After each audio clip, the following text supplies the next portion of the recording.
Moshi, good afternoon. You should be happy with this time, Biscuits. I'm sure you just stumbled out of bed like 6 minutes ago.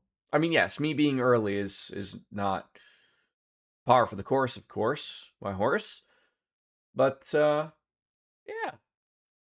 You've been up since 10. Why? What kind of human gets up at 10? Sounds terrible. Well, it's like the smell of bacon or something got y'all riled up. I mean, maybe. Was there a smell of bacon that was involved? Was there a penis involved? I digress. I guess I should let a let the video play, right? Because after the credits just rolled me on into the Rising Stones with my stupid Lalafell character looking there like, is there more to do? No bacon. Didn't know what time you were going to stream, so I figured I should be up for the inevitable. And now, oh, jeez. Sorry about that. I just threw off your whole fucking day. I thought I said it was going to be a little later today. I thought, oh, what is this? Already, we're not off to a good start. Do I have to physically do this myself? Oh, I said I didn't know. Do I want this to just play? From the peeps? Oh, that's right. I did see the moon at some point. Hello, Puddles. How are you? Welcome on in. Bright and early, right? Already liking the music. I should shut up now, right? Not something possible on the Jordan stream.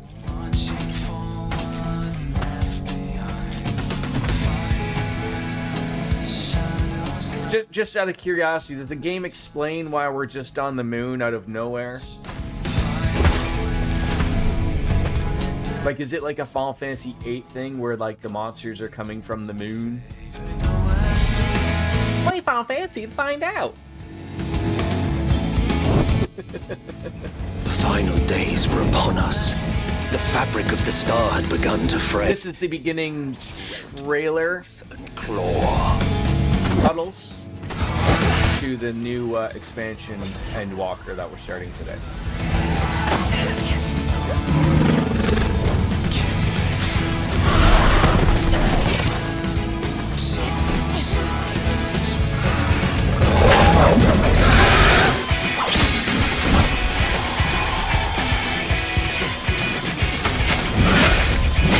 Just so I'm clear, I always forget.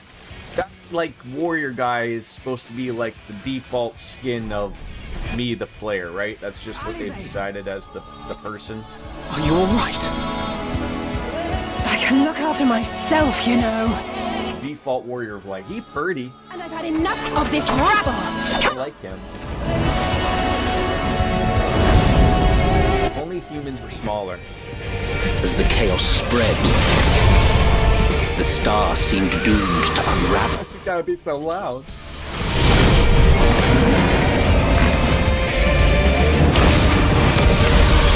There were those who stood in defiance of that fate. Alright, so monsters are coming from the sky. Our boy! Has come, creature. Did he get a haircut or did he just decide to put it into a ponytail?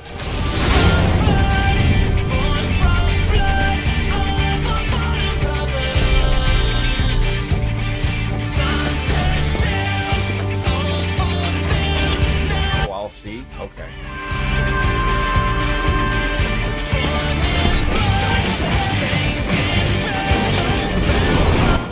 I believe that was probably Xenos, I believe, sitting at his throne, watching the world burn. The stage is set. And that's Van Daniel. Heroes deign to play their part.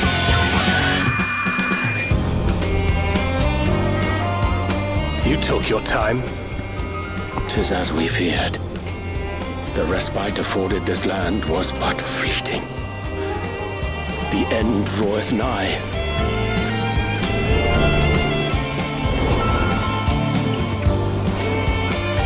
The whole world's on fire. They're all playing NBA Jam.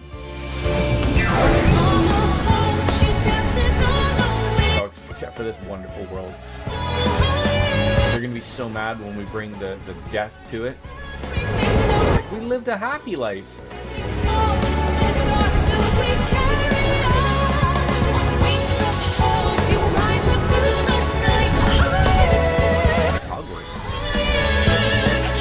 I knew it. Raha, Tia. Star still has secrets to tell. Take care, my friend. Oh, that's so... At the end of the game, we were met with while the world is lost to ruin. Alphinodes and Alice's dad. And he was not happy with us. We must. Ooh, that looks like that's Do him. as you must then, but we scions will fight until the heavens So I assume we're going to their home.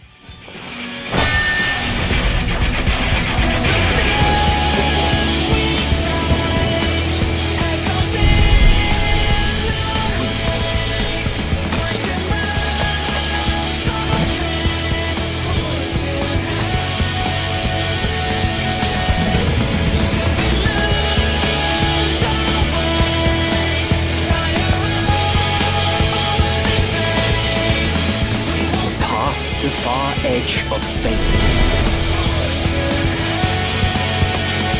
I assume it's like Final Fantasy VIII. I'm getting that vibe. I guess just the assumption is probably a lot of people didn't play Final Fantasy VIII. It's dark and But I think monsters are coming from the moon.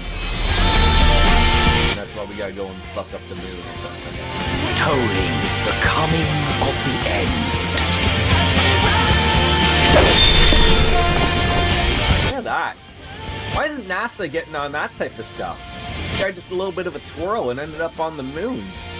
We're fucking sending up shuttles and shit. Oh, that was purty, Clark. That was purty.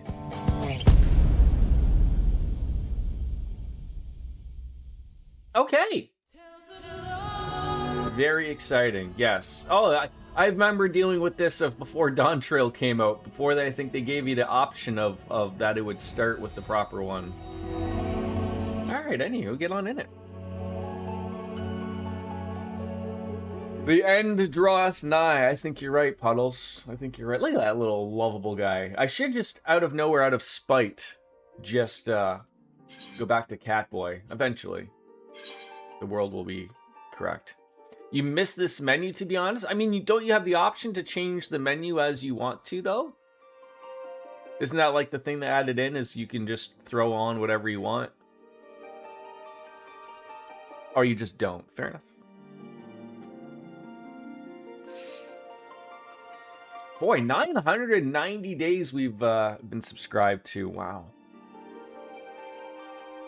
It's unfortunate that they really have not stuck with like that. Like, I remember when I first started playing this and that veteran rank thing, you know, you'd get something in the mail every 60 some odd days or something, you know, a nice little outfit or a little minion or a pet, and, you know, after like what, maybe 2 years, maybe 3, you know, maybe 2.5 years, they just sort of stop. I don't know if there's more veteran rank awards that they hand out, but it's unfortunate of stuff like that they don't really hand out stuff to people who are longer termed out. But, you know, I digress. Cartesian Cat, the things don't work over there. But hi, I have a coffee at the moment without Wayne Gretzky's semen at the moment, but I will drink a beer, Cat. I will drink a beer. Hi, how you doing?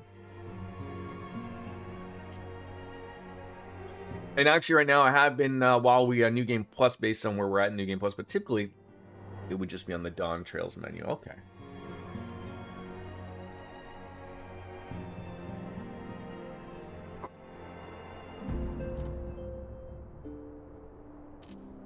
Oh, I was gonna say, I should, if I am playing with, I probably should pay attention to what we're rolling with,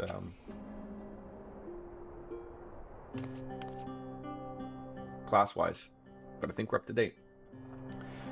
I trust you'll enjoy the comfortable flight about the pride of the Ashgardian fleet. Lest you worry, the Bonanza has been towed to a nearby location to be retrieved at your convenience.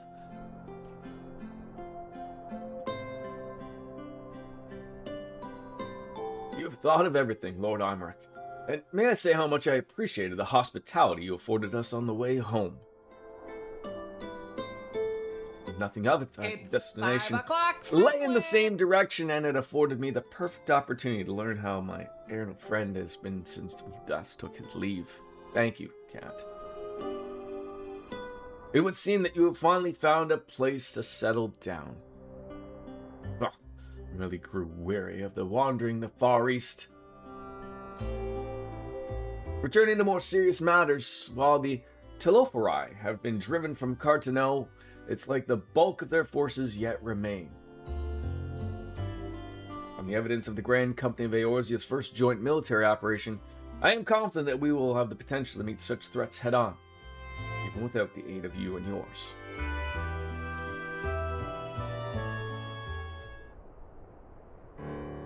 As such, while our forces keep the Telophori at bay, I would ask that you apply your talents to the task of neutralizing the towers. Sensible division of labor. While the towers remain, so too will the threat of the lunar primals.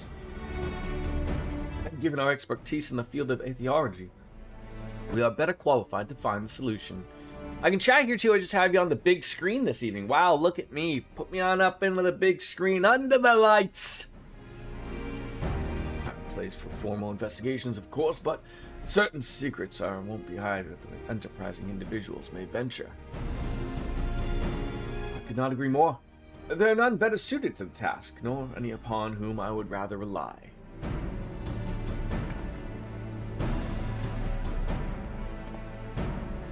On behalf of the Alliance, I thank you. We look forward to receiving any information you are able to uncover. And with that, I must take my leave. Should you have any assistance, pray do not hesitate to ask. Fare you well, my friends.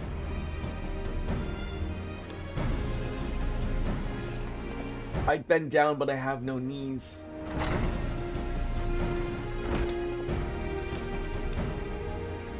I confess, I had hoped to be able to study the towers more closely, but as they plainly are to the Telophori's plans, if we can discern the ultimate function, we'll be one step closer to understanding our enemy's grand scheme.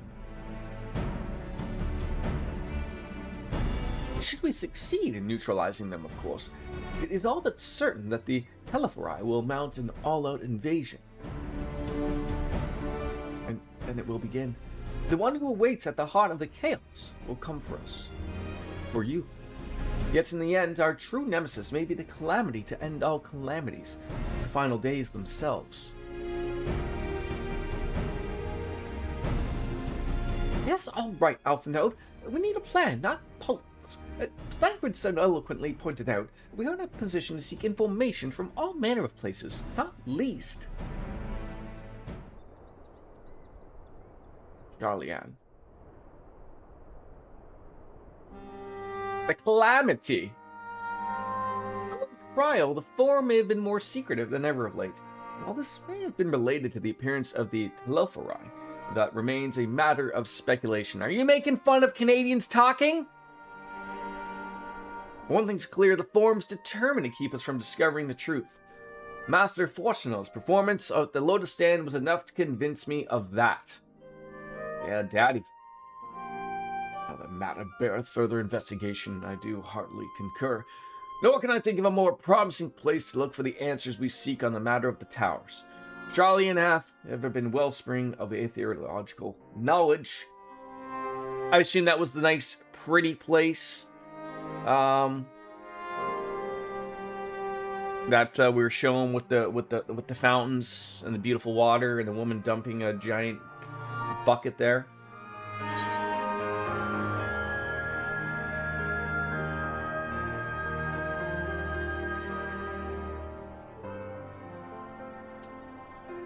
Hoi! An island of bookworms and bureaucrats. Have we no other choice? To be frank, I myself would sooner plump for a tropical paradise, but Cryle does need our help, and who knows where the trial may lead us. Jordan can't even read when you make up a fun word. Did you make up a word? Calamity?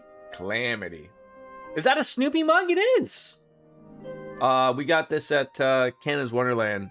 My wife is a lover of mugs, but she's not here, so I will use her mugs because all my other mugs are in the dishwasher. Brother! Reread the word slowly that I typed. Okay, I'm gonna try it again. Oh. Calamity. Reading is hard. Like, let's not deny that. Yeah, you stepped on my peanuts. Yeah, like no inner joke there, but sure. What did we get here? A shush? You get to go around shushing people? It is if your name is Jordan. Yes. We have learned the emote.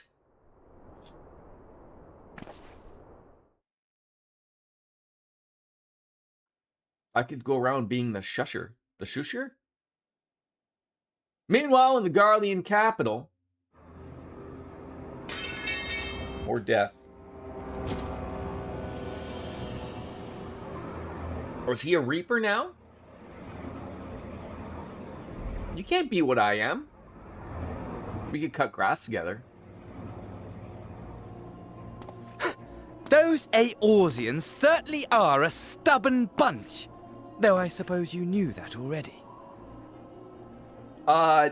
You already know the answer to that, Biscuits. Came to a rather less than satisfactory conclusion. Was Reaper introduced in this in many respects, expansion or the previous expansion?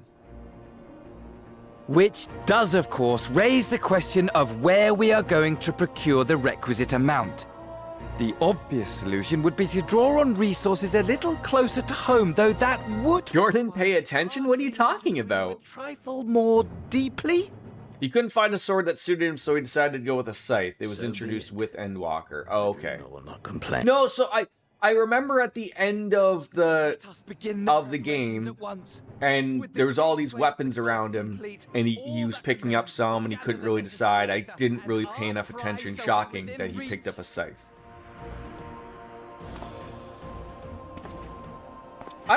I'm honestly sitting there trying to think if they actually showed what he picked up. It may have shown like the hilt of it or something to leave you guessing as to what maybe they were introducing. Come to fulfill your an Endwalker, like a teaser. My desire to get all the people, you know, to relieve excited. Those wretched creatures. They showed the entire site. Well, fuck me in the ass and call me Nancy.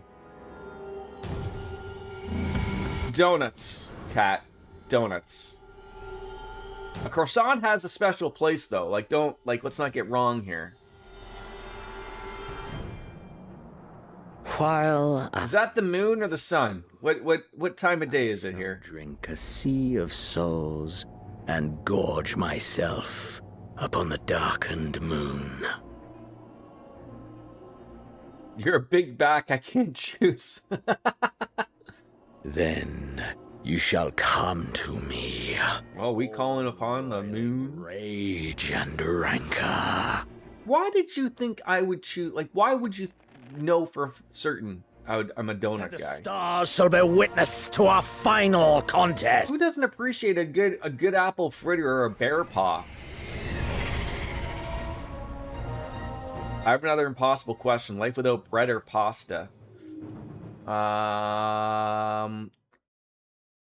Isn't that like something that isn't that something that cancels each other out? Like, can't you not make pasta without bread? Are we pulling at straws here? Yeah, I'm with Team Biscuits. I'll launch myself off of whatever cliff I need to if those are the options I'm given.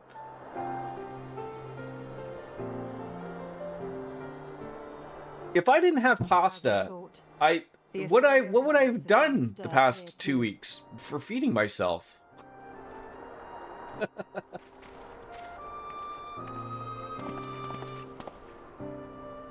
I give Homer Simpson energy. It's the same in Thanala. Does Homer Simpson give off energy in any way, shape, or form? I thought maybe he at least has things orbit around him in a way, I'm The sure. strength of each current has diminished dramatically, far more than could be attributed to a natural occurrence.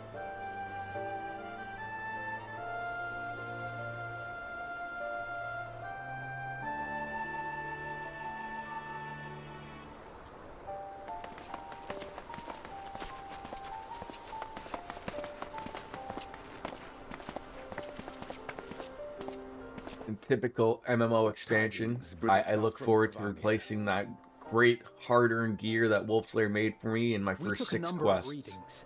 And noticed that the closer we were to the tower, the lower the etheric density became. In short, The towers are drawing hot upon again. the land's ether, Give me a second. which would explain how they were able to carry out the summonings.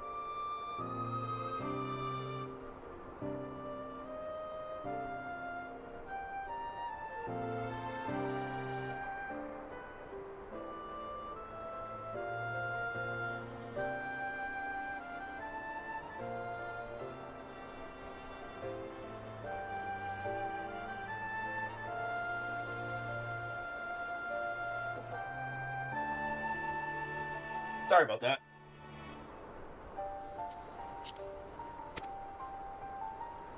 It's getting too hot again.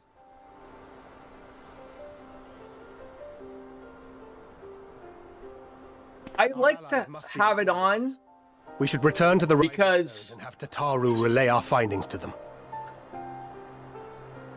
this has just got to irk people. I put it on because I found myself getting into a rant or a conversation, getting into a conversation or something, and then I wasn't realizing that we weren't advancing anywhere. So not that this isn't important, but if I didn't have the auto advance on, I'd forget to hit the click button, and we would never advance anywhere. So this is for our own insane. What's the word I'm trying to think of? It's for our benefit. I put it on and then listen to precisely get. You can.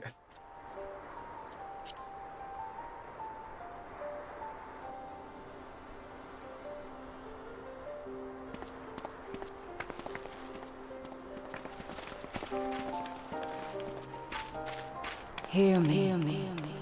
There's that crystal people calling me again.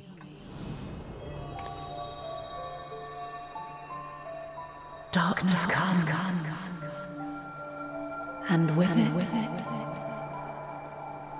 the end. It will be interesting to see. Obviously, they won't have those giant swords. Is in your hands.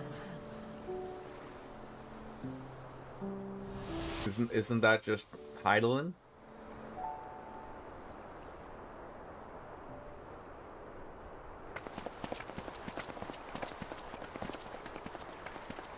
Everything all right back there? It didn't quite look like her. Looked like she maybe like got some plastic surgery. Like, you know, you haven't seen a celebrity in a while, and they like, you know, you see them in their first role 6-8 months later, and you're like, who is that? Sorry. Solemn dawn, grim purpose shines, and gazes cast toward moonlit sky. That was too fast. Thus does our final curtain rise. Your steps to guide. Come on!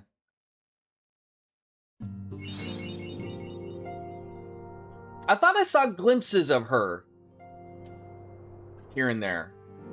Yeah, I guess you'd be right. I guess we've technically not seen her. We've only ever seen, like, you know, yeah, like outlines or sort of that. And Minfilia acting as a voice for her. Yes. But I was going to say, like, it doesn't look like quite like Minfilia. Like, Minfilia is, you know.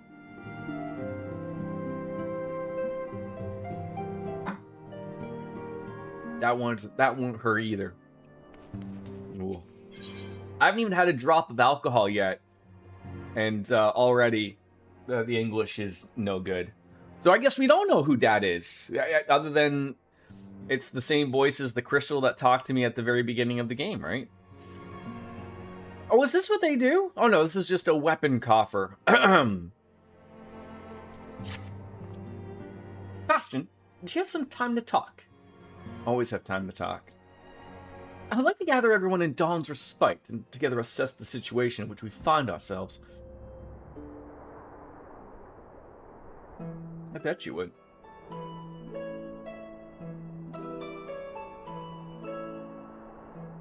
Let us take stock of the facts, shall we? the crisis at hand began sudden appearance of ominous towers in a multitude of locations throughout the world.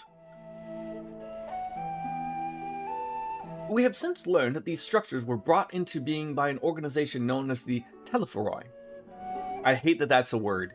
The stated purpose is to recreate the final days of eons past, an apocalyptic event that would result in the destruction that we all hold dear. Already have these towers have been the cause of untold suffering. Succotash. Countless innocents kidnapped and imprisoned, their faith perverted for primal summonings. And unless we find a way to deal with the corruptive aura surrounding the spires, we can't even get close enough to rescue anyone. They're mostly all dead by now, I'll say, so. Those shielded with the blessing of light seem to be able to resist being tempered, at least. But after what happened to Arnvald and Fordola, we need to be very, very careful about how we proceed. Yet while those threats close to home are paramount concern, we mustn't lose sight of the situation in Garlemald. As you know, the Telephoroi are under the leadership of Van Daniel and other delightful fellow Xenos Ye Galvis, the Crown Prince, Morty, and our dear friend. To date, he's reclaimed the old body, murdered Emperor Virus, and plunged Garlemald into an ever deeper pit of chaos. The capital has probably seen the worst of it. For a good while there, it saw the bloodiest fighting in the War of Succession, but that has since changed, and in troubling ways.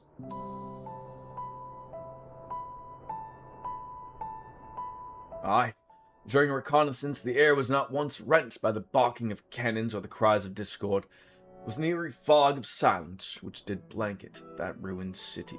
The inhabitants appeared to have been tempered, and with ordinary words spoken did they labor to transform the palace into a soaring edifice born of nightmares.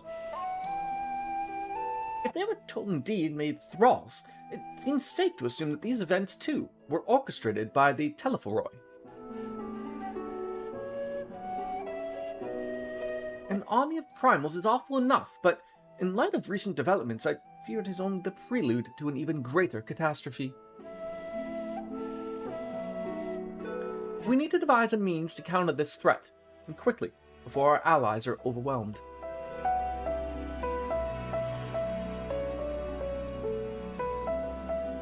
We will find a way in Charlian, I'm sure of it. Master Fortunal's comments regarding the final days were curious, to say the least. The Forum knows more than it's letting on. Sorry to interrupt. We've just received word from Mistress Cryle. She says that arrangements for your visit have finally been finalized. Finally been finalized. God damn it, just finalized was fine. You're to head to Limsa Lominsa and board the next ship bound for Charlian. And on arrival, present yourselves as associates of the students of Baldesia, come to assist with others' orders restoration. Others' orders? Orders. It's gonna be the struggle bus today. The arrangements may be settled, but what are your thoughts? I must race the prospect of returning home after so long.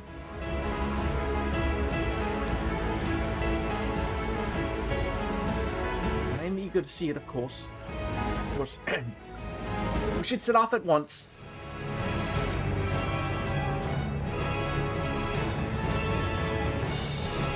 But then I'll accompany you to the docks. I need at least one person there to wave and cry and wish you a safe journey. I have some decent news today, actually. I have an interview on Monday for a pretty neato position. And I was also given the opportunity to work on a freelance project at the end of this month that'll net you some pretty good... Well, that's good. You know? Very good. I'm happy to hear that, Biscuits. For someone who's absolutely needed some positivity coming their way, I am happy to hear that. Cartesian Cat, to you, you asked me to start drinking. It is way past noon, so are we starting the day off with a Sapporo or an old Milwaukee? I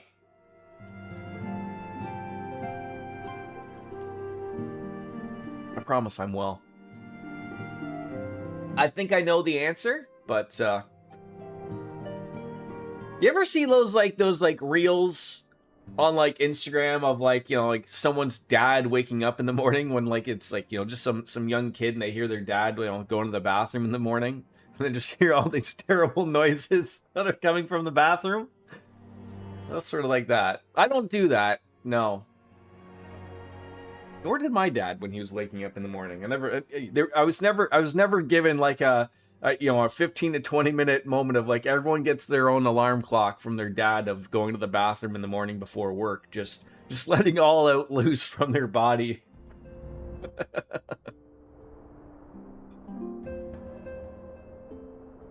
I'm hoping I reach a point where my body decides to fail on me, that I don't have to get up for work anymore, and then I can just wake up with ease without having to go. He's loud as fuck in the mornings, but God forbid you wake him up. There will be absolute hell to pay. Yeah, fair enough. God damn it, Cartesian Cat. You got me on the big screen and you can't even tell me if you want me to have a Japanese beer or not. Fuck's sakes, I'll go and get one anyways.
Gotta run the dishwasher. I have no goddamn glasses. So we're getting into the rough ones. A Festivus for the rest of us. What am I doing? Well, I had a beer this morning after I got home from work. That wasn't like tired. So I was taking that glass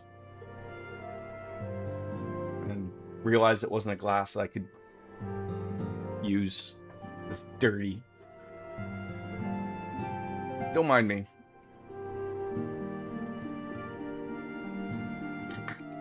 The whole world just doesn't make sense right now. I made the mistake of like working last night. I mean, not that I don't normally work, but I mean like we have to do like 2 hours of like checking extinguishers on a night shift. And so I don't like doing it like super early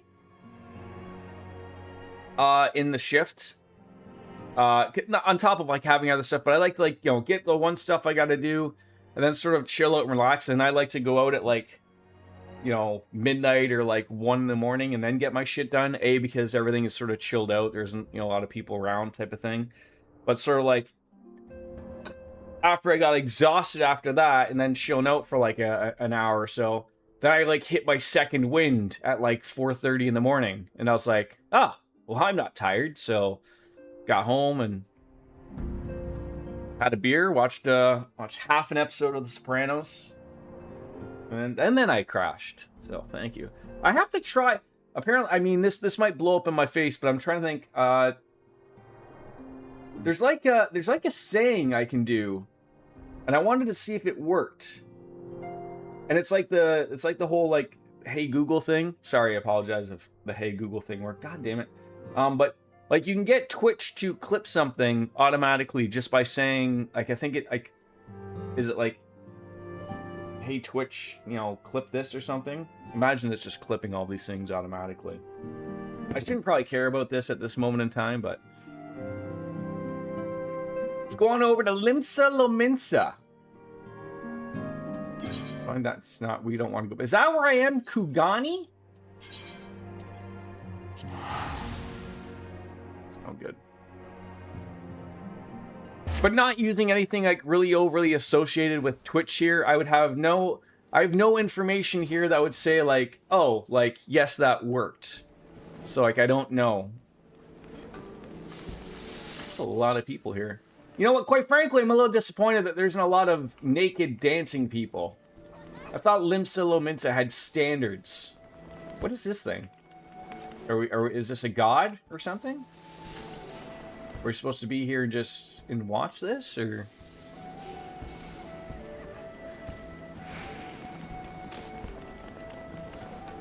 We'll carry on. Oh, I did get a weapon, right? I guess I want to use the weapon thing. Where's the weapon? Where is the weapon? Is this what they gave me? A bunch of 5... No? Is this what they gave me? No, it's on the quest I'm currently on right now. Did I have a bunch of things that I just never used yet? That's a healer effect. Okay.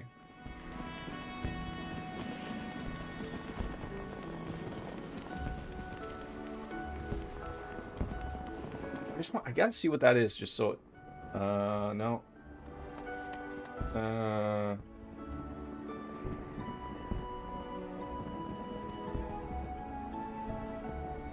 What is it? Twitch does not have a native chat command, but instead streamers use built-in moderator shortcuts like voice commands.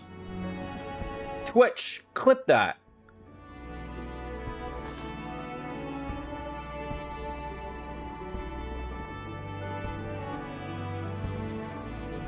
I don't know if that worked. I probably don't even have it set up. Anyways.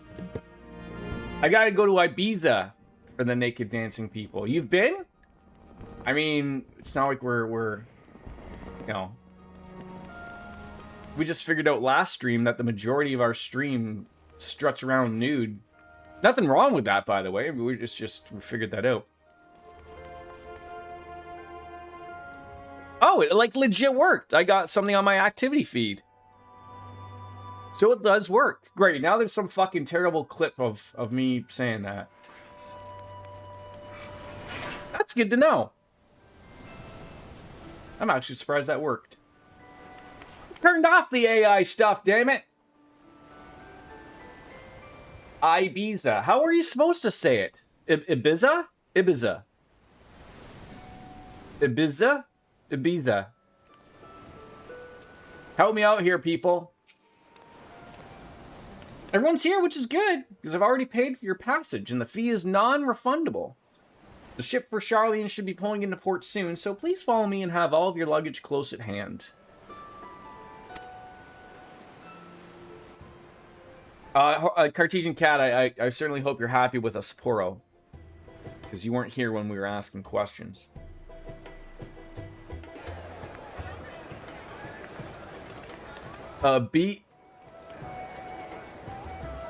Ibiza? What? There's no Z at all?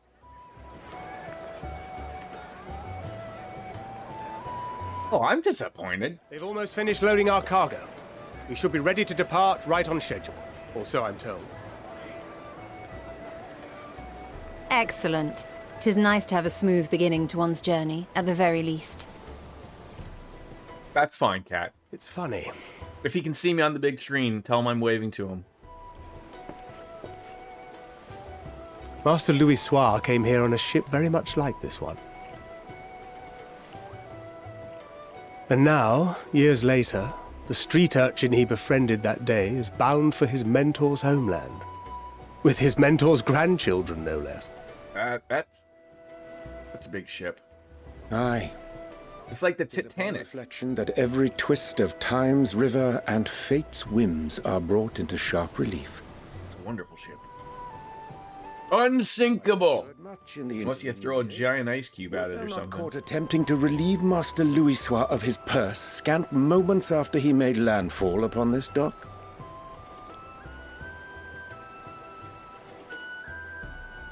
Oh, really? Now that's a tale I'd like to hear.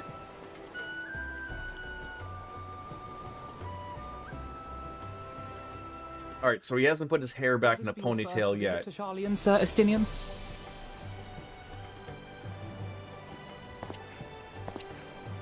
Sir Estinian? He does not want to go. Are we strangers newly met? Why this stiff formality? Red-eye flights are rough. How far away is the Middle East for you, flight-wise? Since we are now 4 or 5 hours? 7, 8? I'd rather you dispense. 1, 2, 3, 4, 5, 6, 7, 8, 9, 10, 11, 12. Or I'll be forced to respond in kind. You know, the Little Lord Alphina. 6, 7. You've made your point, Estinian. Painfully well. Better. Stinian's like, homie, we're basically brothers at this point. Get your shit together. 7-hour flight. Okay, yeah, that's a little long in the tooth there. Are you alright, Tataru? You I seem... mean, it's not fucking flying to Japan or Australia or something. Distraught? Me? Don't be silly. I Same think it's distance to lucky New that they York. got to see their Huh. homeland. It's like a 45-minute flight for me to go to New York City. We're trying to thwart the schemes of an army hellbent on destroying the world. And once again, I have to stay behind and worry that this is the last time I'll get to see my friends. Aw, Tataru. I'll bring him back safe and sound, I promise. I hate making promises you can't keep, but I am the Warrior of Light, so... Gotta promise my fellow no-knee people. Ah, good. Ah, Hori Boulder. That's a great pornographic name. Hori! Coltine! And Coltonet has no fashion sense. All the colors of the rainbow in that fucking clown outfit.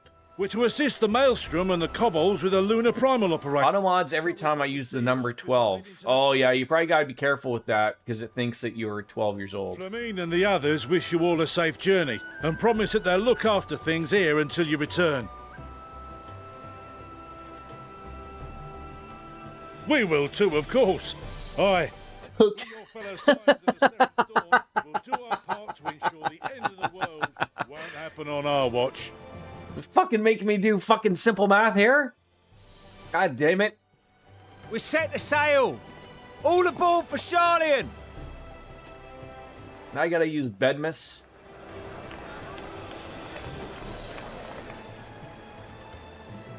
It's time. Then we must delay no longer. We will contact you the moment we learn aught of value. How many new classes are in the new expansion, Evercold? Is it just that new tank one? Or is there, like, also a DPS one? Have a safe journey! And please, please, be careful.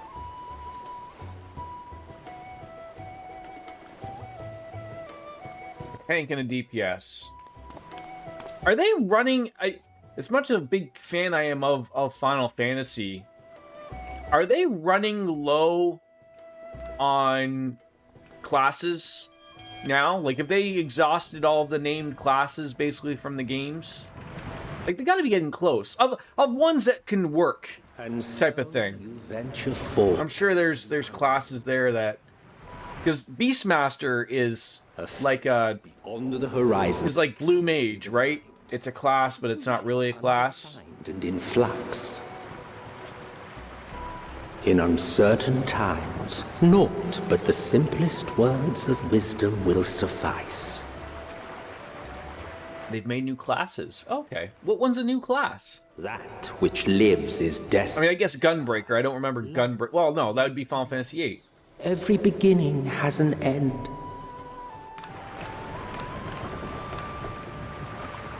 Treasure every moment, every step of your descent.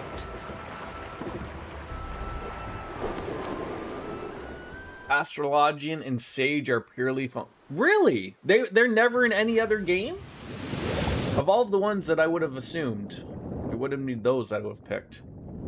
And there, in the depths where souls and... No, not only are we going to deal with the moon, we gotta deal with shit underground in the water.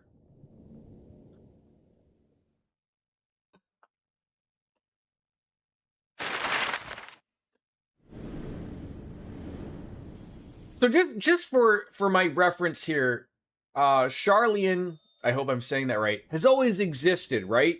Like as a place, just everyone just sort of ignored it. It's its own little rich world that it's not like a World of Warcraft where like a turtle just appears out of nowhere and then we have an entire expansion on his back because he's so big. I could sleep without a blanket if it's too hot. I'll be stuck in that weird like pulling it off and then pulling it back on, pulling it off or putting it back on type of thing, but feel.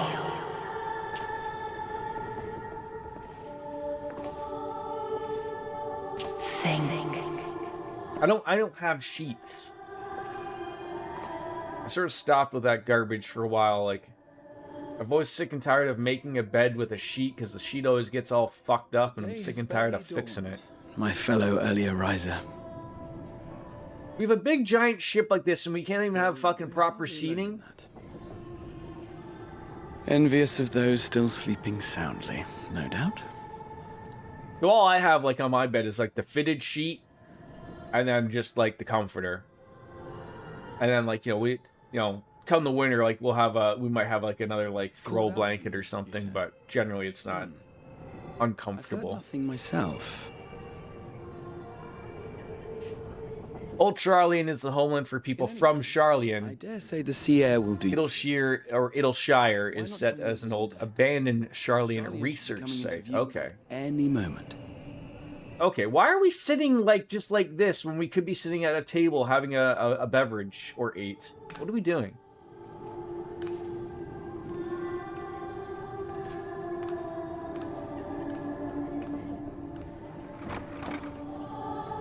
Look at that, I got the power to open a door without even touching it.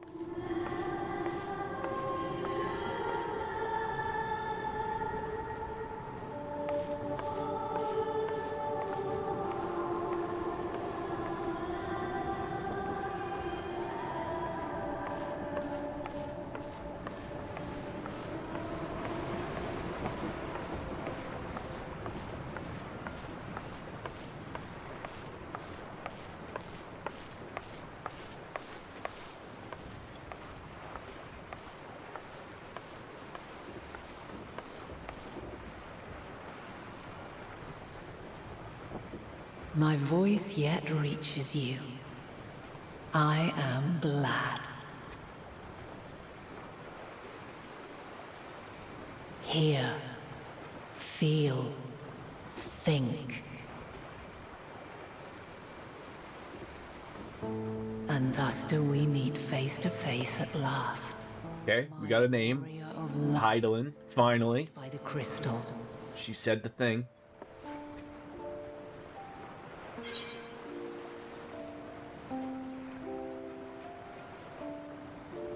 Crystal Mommy.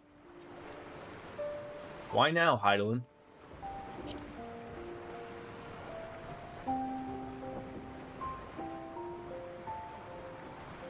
After your sojourn in the First, I believe you have your answer.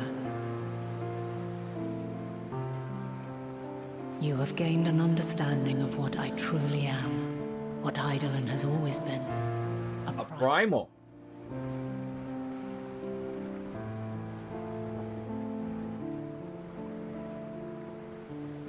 All this time? Created to forestall the apocalypse which threatened the ancient world.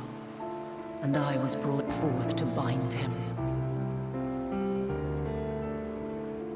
Yet 7 times now, those who would orchestrate a return to that bygone era have rejoined a shard to the god I had sundered. The greater his strength grows, the swifter does mine own diminish. The power to draw your mind into the rift betwixt is no longer mine to wield. Yet though it taxes me sorely, I dare not leave these words unsaid.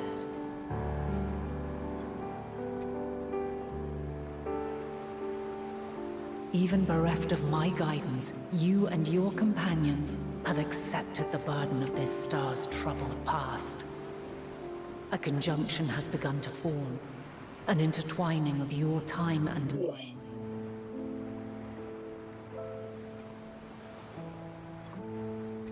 Wheels shudder and turn.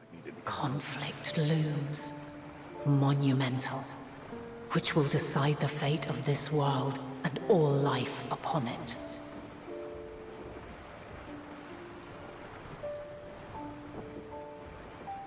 When you truly understand what is at stake, and your journey has prepared you to surmount the insurmountable, then shall I honor the promise made in another time, another age.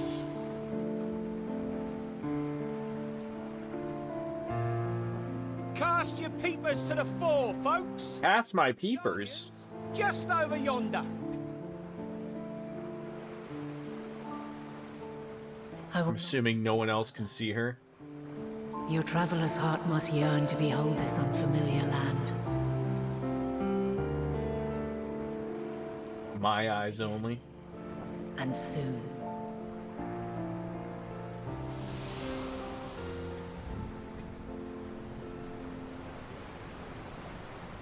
Got it from a street bazaar.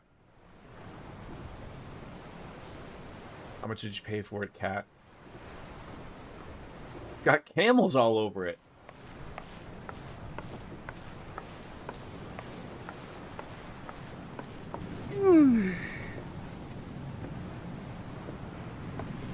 Oh, what a fine morning. Oh, still a bit stiff. Why wouldn't we have taken an airship over here? And a good morning to you too. Taken a look at the island already? Nope, we haven't had the pleasure. Then let's go. Let's go. Might still be room in the prow if we're lucky. The entire time you've received the blessing of light and powers beyond a regular person from a primal that originates from a god created to sunder basically her evil counterpart god Zodiark. Bargain on down from 80 to 50. Okay. I was gonna say, cashmere, it's that can be expensive. It's so soft. There she is. Good old Charlian. Oh, I see it. So when was the last time Alpha Node and Alice were here? Like, it seems like, you know, what our first interaction in Realm Reborn, Home. you know, depending on which area you start in. Maybe not in Father's eyes. But we'll manage on our own. If we must. You do know you're not alone in this, don't you? Indeed. 'Tis as Sir Estinian saith. Forget not the comrades who boarded this ship at your side, I prithee.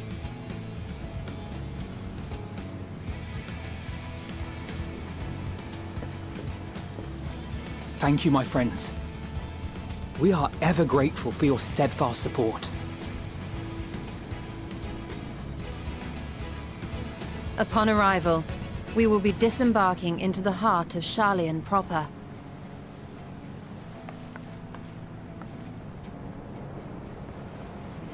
There is no greater concentration of wisdom in all the world.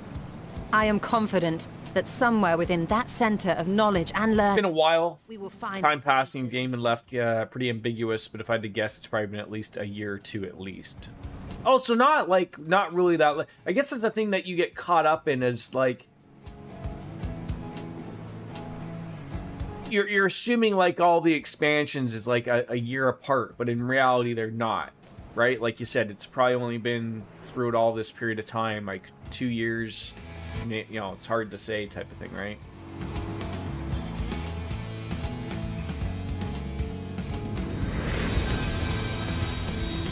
Endwalker. There we go. Endwalker, Texas Ranger. Oreo, what are you yamming about? What? Charlian, the solitary island nation of the northern seas. where under the watchful gaze of Thaliak, patron deity of scholars, academics hoard all manner of knowledge and secrets. Once, they deigned to accept foreign students. Like Heaven's Ward may have just been a month or two. Okay. Dravanian hinterlands. How swiftly they abandoned it. That's your patron deity? Set hostile foot on Alamegan soil. So averse to the prosecution of war, these men of wisdom, your would-be allies. Oh, I never really like. I mean, I know what you're talking about, like that thing of the that thing that sort of like matches like sort of like your birth date, and like pick something you want to associate with. I never really thought too much of it, obviously. What's next then? Entry applications? Hopefully they find no cause to deny us.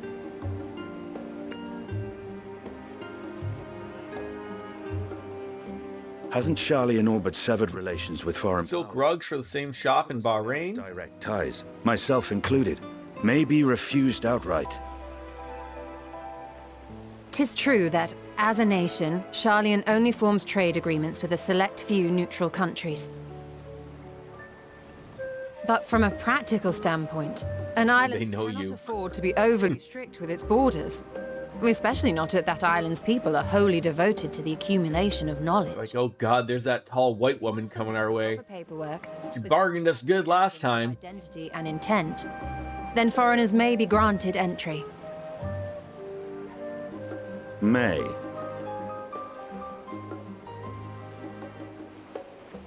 Quite. So let us be absolute. Would you not be able to go with The immigration officer will ask for your affiliation. what's like the UAE? The United Arab Emiratis? Is that how you say I that? strongly suggest we avoid any mention of the Scions. I guess for me, like, I just really don't understand the whole. For us to act as a Like, it's not like we don't have jobs like that here in Canada, and just because maybe I'm not on that aspect, but just like the thought of like, I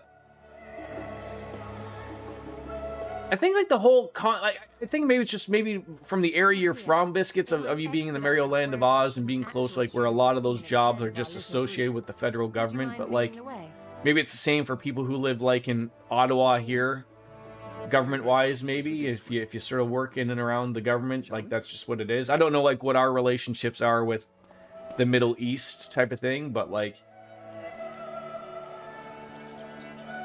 I mean, we're trying to sort of get our trade up and proper a little bit more with China now that the U.S. has sort of We've just arrived kerfuckled us. to make our way into the city. Would you be so kind as to process our entry applications? So it is like you could go, but it's just it's a hassle, right? Like, you know, a lot of questions you gotta answer, right? Archon. I am. Grahat here of the Students of Baldassian at your service. I was assigned to an Eorzean survey team, but have returned to assist with the reformation of my order. My associates here will provide additional support. Going to Oman next month, the Grand Canyon of Arabia. That'd be cool. Very I've seen the Grand Canyon of USA. group and its scheduled arrival for. The Big Hole. And it seems some few of your companions are also Archons. If you'll step forward, we can process those applications first. Wolf had to do insane paperwork just to go to Cancun a couple of years ago. I believe the Middle East and China are both completely restricted to him now.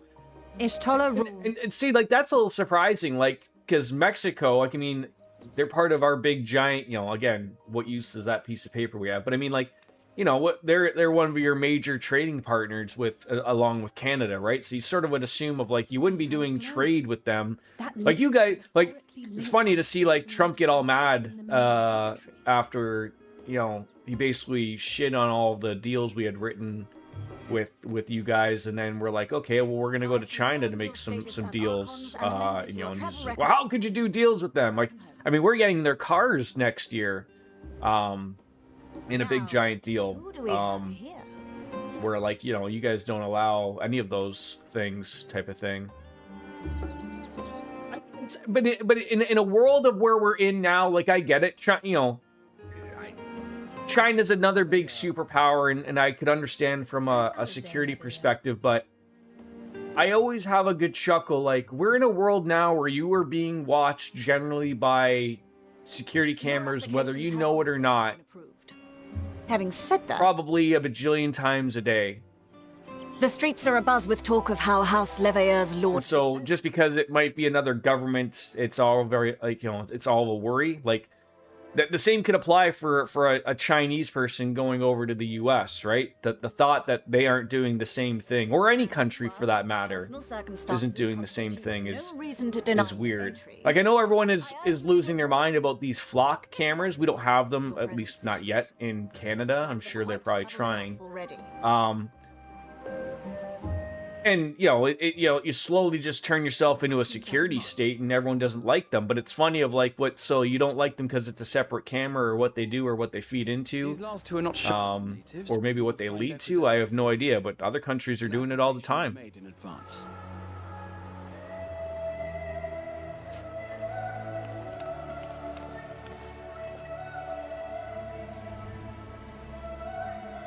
So but in your government's eyes, it's safer for whatever yourself or Wolfslayer may know.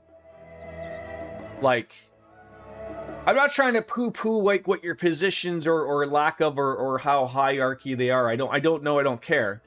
But I'm sitting there trying to think, you're nobodies like you and I, right? Like, you just happen to have an employer that has to get a clearance.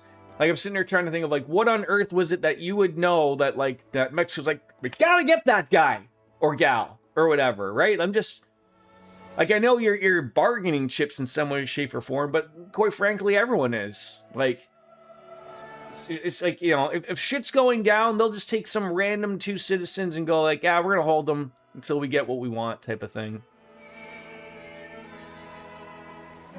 I find that type of stuff comical though, Biscuits.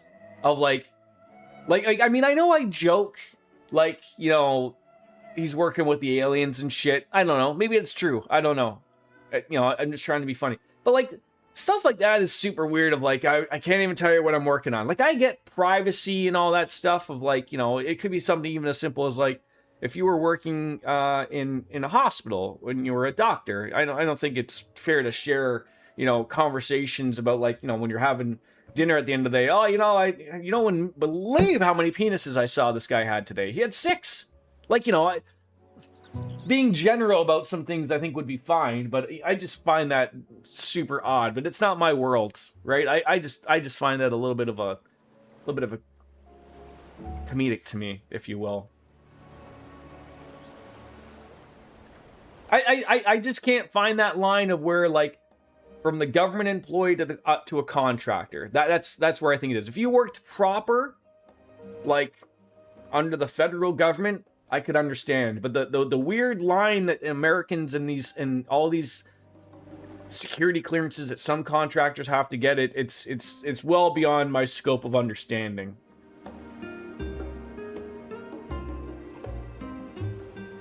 He could literally go to federal prison if he talked about it and it got picked up by our phones or any other smart home devices. At best, he'd lose his clearance and be barred from ever working on federal government projects ever again. Like, literally, it may sound silly, but it is. Like, yeah, but like, so like, this is why nothing gets done. This is interesting to me.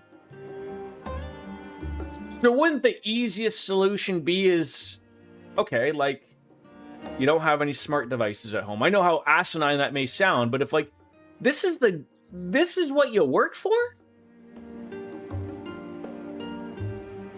Like, whatever project he's working on with the aliens, he can't discuss with you, relatively, commonly speaking, his common law wife, because the government might be listening in? It sounds asinine. Like, it does. I don't even think the US government has a fundamental understanding of what the federal government does and their clearance level. Like, I think America's like really the only one that does that. Like, I really think you guys are out to lunch with all of this stuff just to try to make it sound like... Don't take this the wrong way. But it's just to make someone sound... don't want to say important because that's not the phrasing I want to use, but I don't know another way of going about it. But I like it's funny. I'll just sort of have like an anecdote of where I always found like anytime I'd watch a show 20 some odd years ago of like a game show or something where someone would appear on TV, I always found it comical. Like you'd have anyone from bumfuck Tennessee show up and they'd ask, "Oh, what do you do?" And the job that they would have would make no sense. I don't know if that was just made up for to make something interesting, but it was something that you would never hear of, that didn't exist, or it was some made up. It'd be so inclined to say like that they do YouTube when you didn't know what YouTube was, type of thing. You'd be like, what? Like, what do you do? They would just be like 8 lines, and I'm the senior vice president director of penis inspections at the NSPCA, and you'd just be like, what the fuck do you do? Is that made up? That's a job? Someone pays you money to do that? Sure, I believe you. All right. Yeah, I think that's an over-American thing, and sure. It's what you guys do. Am I supposed to say... None of these things look like the thing I was supposed to say. What do they want me to do? Do you want me to tell you I'm the champion of Eorzea? Maybe I'm an artisan. How about that? I'm here for pleasure. Indeed. Your profile describes you as an adventurer, but one... I knew she was going to ask more questions. More constructive pursuits of procurement and production. You may enter. And you, sir? Estinian Valino, formerly of the Order of the Knights Dragoon in Ishgard.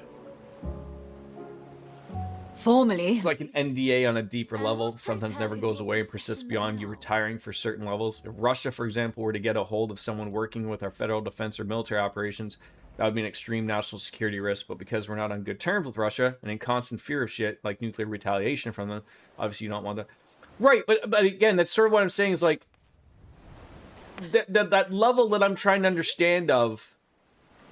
It's like, why does that go so far down low to contractors? And again, I'm not trying to belittle the contractor and the proper government work thing. I think it's like I said. I think America is the only one that sort of does this for whatever reason. Into the wilderness. But like, just to think of like that something would just exist in that world for so long. Like, what if out of nowhere, like, oh, we have a good relationship with Canada, but 20 years from now, you guys, like, it just doesn't go well. And all of a sudden, like, you're not allowed to go to Canada, can't speak with people who are Canadian. Like, you even interacting with me over here with a Canadian is oh, God, you can't do it. We've tapped your phones. You're talking to a guy who just talks about penises on the internet, God damn it. You can't trust him anymore. Like, that's just, to me, is how weird it can get.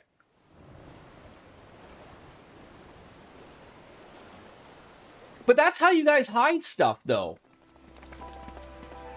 Like, I'm not denying that you guys have contractors in companies that... Because, you know, if you want to believe it in an aspect of... Likewise. The government has to show receipts, right? Of what the fuck they're doing. If you want to believe that. But let's just say you can believe that to be proper. Right? People want to know where money's being spent and you know, and the allocation of things and essentially where the tax dollars are going. So it's much easier for someone like, you know, I always remember in watching Independence Day and, you know, the joke of the one guy's dad saying, do you really think that they spent, you know, $10,000 on a toilet? Like, eventually someone asks questions, right? Like, a toilet's $300. It shouldn't be $10,000, but no one asks questions. So it's probably easier for them to just say, oh, we contract this company out and just put a fucking blanket line security purposes, and we give them $7 billion a year. And we're not allowed to talk about it because it's security, right? And that's okay. Yeah, like, I understand that the secrets, like, just like any business... Which is what the government is. It's just another business. Like I said, they have to show where their money is going so that it makes sense. So, you know, They're not allowed to hire a bunch of Secret Service people that all just work for Secret Service. Sometimes like, oh, well, we don't want to have to pay out a pension. We don't want to pay out benefits. It's easier for us to shell out X amount of dollars that they can help us out for an amount of time, and then it just works out, and then you can get rid of them. That, you know, businesses do that all the time. It's far easier to hire a contractor that you can get rid of than have to go through all the rigmarole of hiring an employee, per se. But, you know, they just, again, when you're dealing with the government, I understand there's all these layers like a fucking onion. And I'm sure if I dug deeper into the world of maybe in Canada, and I'm sure China, I'm sure Russia, I'm sure they all do it. But it's just such a weird thing with the security clearances and stuff like that. It's just, it's well beyond my scope. But I think nowadays people are asking questions, right? Like, could Wolf be able to you know, he gets kidnapped and you know, for the secrets he knows about the aliens, you know, does he know to keep his mouth shut? Has he been taught torturing techniques? Don't give me your number. Here's what you give if you're caught. I'm glad I spotted your ship coming into port. The officers are born bureaucrats and sticklers for detail. In any case, you may relax and take a moment to get to your land legs back. Alright, we're finally getting our weapon coffer. Okay. Show me what weapon you gave me. Go away. Is this it? No. Where did that fucking go? Did you not give me a thing? I gotta fucking fix my goddamn shit here.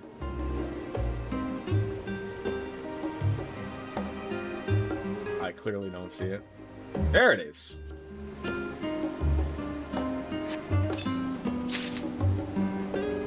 Hydrium sickle. What?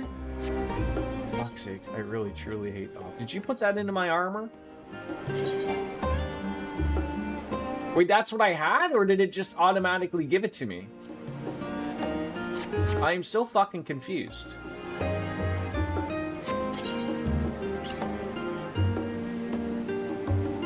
Probably not playing this game often enough.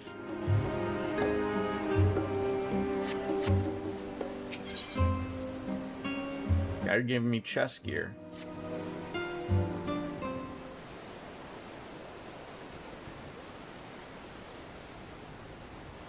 Or was that the gear that he made me that I just have now? I thought to launch directly into an explanation of what I've learned and how we might proceed. Like, if Wolf were to deal with things that could be a national security risk and told me about those things, I would also be a target to maybe someone in Russia or China or whatever that's looking to find shit out. As crazy as it sounds, it happens. Ever heard of Edward Snowden? Prime example. Yes, but is he a prime example? Like, he correct me if I'm wrong. I've seen the movie and I know that there's some extents that are, you know, maybe just to made entertainment purposes. And again, I'm not an American, don't overly care. But he was a contractor that worked for the, was it the CSA or the NSA? I may get it wrong, but he was a contractor, right? Like, just like yourself. He works for them. He's given crazy jobs to do on behalf of the American government. NSA, thank you. And so he's seeing shit that the government is doing and asking him to do. And I assumingly he's doing it. And then out of nowhere, so like, again, I'm trying to understand, because this has happened quite some time ago, but either he doesn't agree with what the government is doing, or thinks it's illegal, or whatever. But, you know, so he decides to, like, I'm going to be the whistleblower and tell the American people what the fuck is really going on. And then to save himself from essentially being thrown into jail for the rest of his life, he runs off to Russia, who have given him asylum, I believe, and he's lived there ever since. Is that the gist of it? I mean, very early on, when this was going on, I believe the possibility, I guess, is the death penalty. But again, like, when I think of someone like that, and I think of what's going on with him, and I can only speak for myself personally, and I like to think I'm a pretty open-minded person.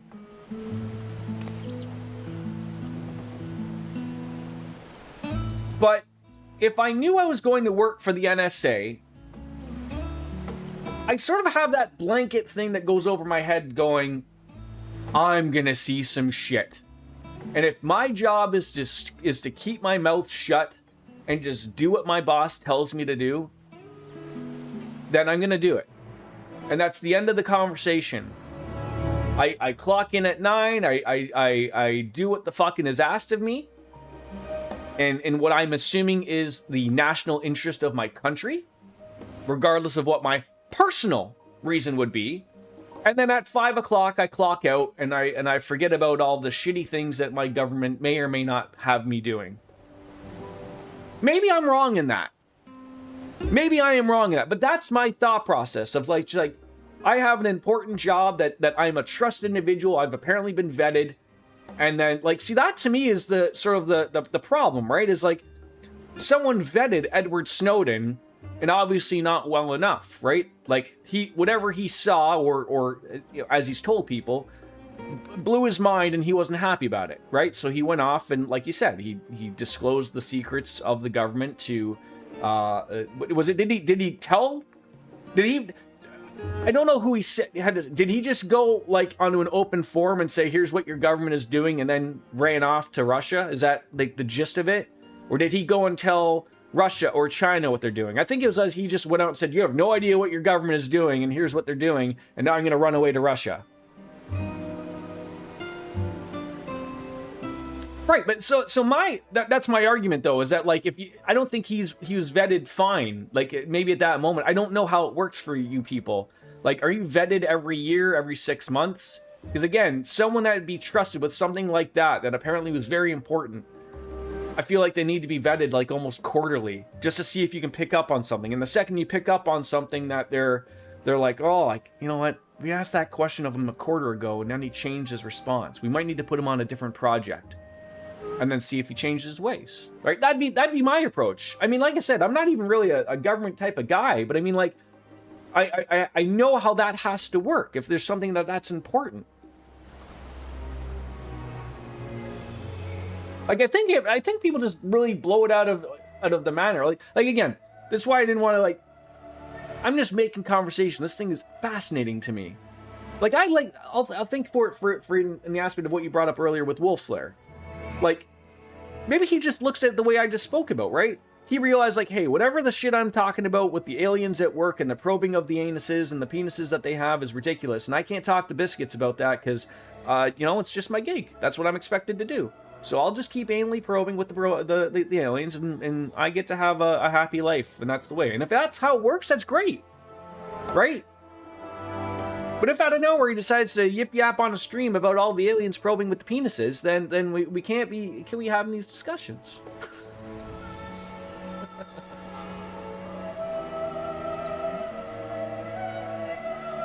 But I would just think that would just be a really a failure across a few things.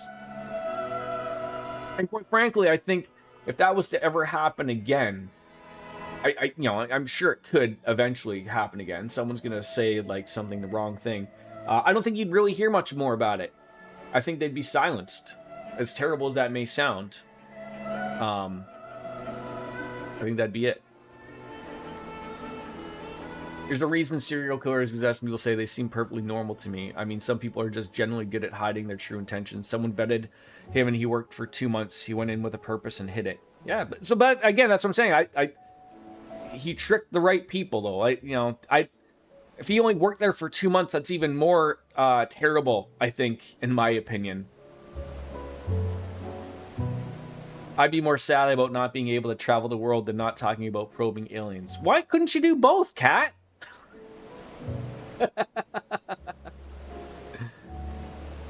Yeah.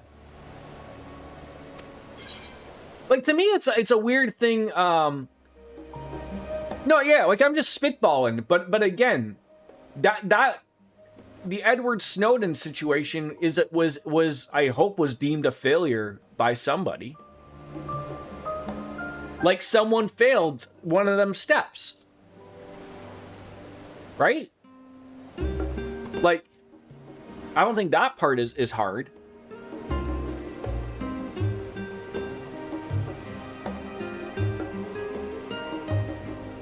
I'm sure many people lost their job over that.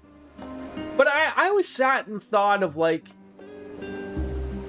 if you truly understood what the government really knows what's going on and everyone, if you like, if sort of like when that thing came out about like the government can tap into every fucking phone and you know, basically everything, and then it just like went away, like, so has everyone just accepted the fact that, like, you know that you're being watched 24/7?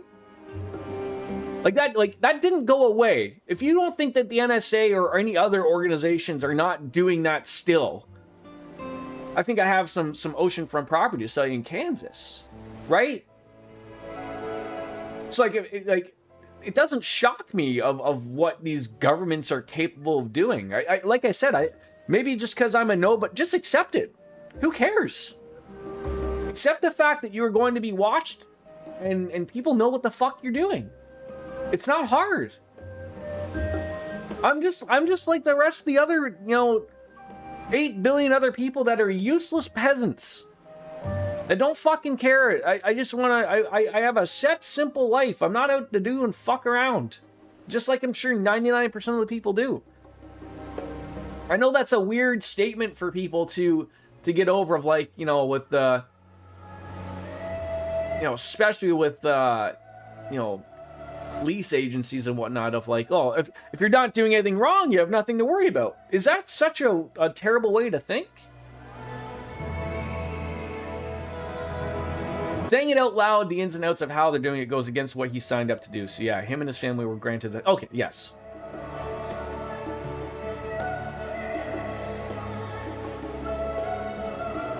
What is, oh my god, they brought back escorting. The long story short, if you're going to work for the government, maybe just don't be a fucking dumbass. It's truly, I think you nailed it with that. I feel like the amount of dumbassery that exists, unfortunately, currently in your government right now, is astonishing. But I really do feel like there's certainly a lot of really dumb average people that get all worked up about it. When they have, if they only had an inkling, if they truly only had a true idea of what your government is capable of knowing about you, I feel like I would have some people's brains explode. Like I feel like I'm a smart enough person to know, like, I mean, like, I don't do anything bad. You know, I'm not up to no good. I don't care. I just want to live my life and stream video games. It's not fucking hard. You know, and I know there's bad people out there, but it's the thought of that, like, your average person just, you know, doesn't want to think that their government just doesn't know anything and everything about them is just, sorry. They know anything and everything about you, and they could have you eliminated like that. Like that. And that's for anybody. Regardless of whether you're an American citizen or not. If someone wants you gone, you're done. Good old rant hour. I think that was almost close. Yeah, about an hour. Puddles, yeah, sure. Like, you're an American, Puddles. Does that ever cross your mind? Like, at all? I would assume it doesn't, right? Like, who cares? Carry on with my day. Camera, penis, camera, penis, vagina. Right? The government might be listening to me right now. The goddamn Canadian government might be listening to me right now. God knows what the hell they're doing.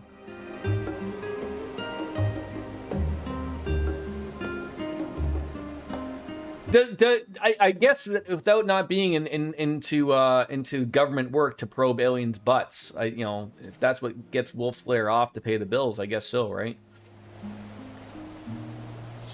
We're disposable and the government can take you out whenever, right? Exactly. Sure, that's the great point, right? They take you, take me out. Bring it down, please. Oh god, I really didn't think at this point in this series we'd be like, oh yes, we're gonna have escort missions. I thought MMOs realized that escort missions were not. Oh sure, but I mean, again, I don't know what he does. I just jokingly say, like, okay, he probes aliens for a living or flies the spaceships or something. Does that exist in a non-governmental role? I don't know. I guess I doubt that. Can't I just go up to people and shush them? What did you give me that shush for? Alright. Grahatia is now accompanying me. Next, try speaking with Kryle. Alright, I believe I do. See, I have a beckon, but is that the same as the escort thing?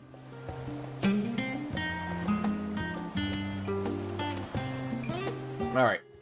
Next quest objective requires escorting. Learn about this via... I should probably read that thing.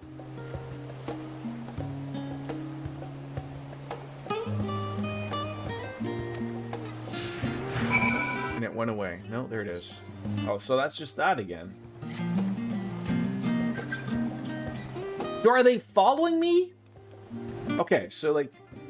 I think it's one of those things where they make it sound like it's more difficult than it needs to be.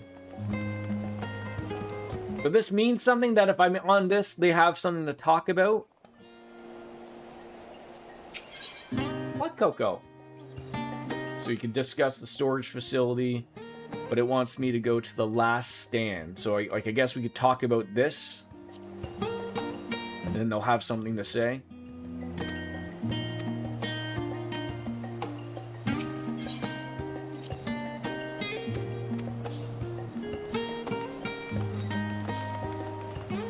What's the matter? Plenty of people don't have to work with the government or deal with all the bullshit, and yeah, you're very lucky. I personally can't stand it, but it is what it is. So yeah, here's another one, but this isn't the story thing that we want. Okay. That's the one over here. Is this a bar? The last stand, maybe? You'll see what Coco wants. She's meowing.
I think I threw off her timing thing. Yeah, wants to be on stream. No, I went to go pick her up, and that was a no-go. But the so because like my last couple work shifts, they haven't or late night shifts.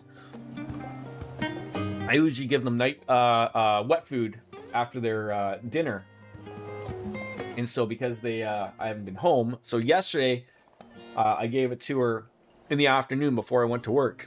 And it's about this time where I gave it to him. So now she's set it into her clock of like, hey, you gave me wet food like this time yesterday. So I demand it again. She's not having it. And here we are at the last stand. I may have mentioned this before, but although our research into nutrition and food preparation is quite extensive, the average Charlian tends to regard seasoning and flavor with a certain indifference.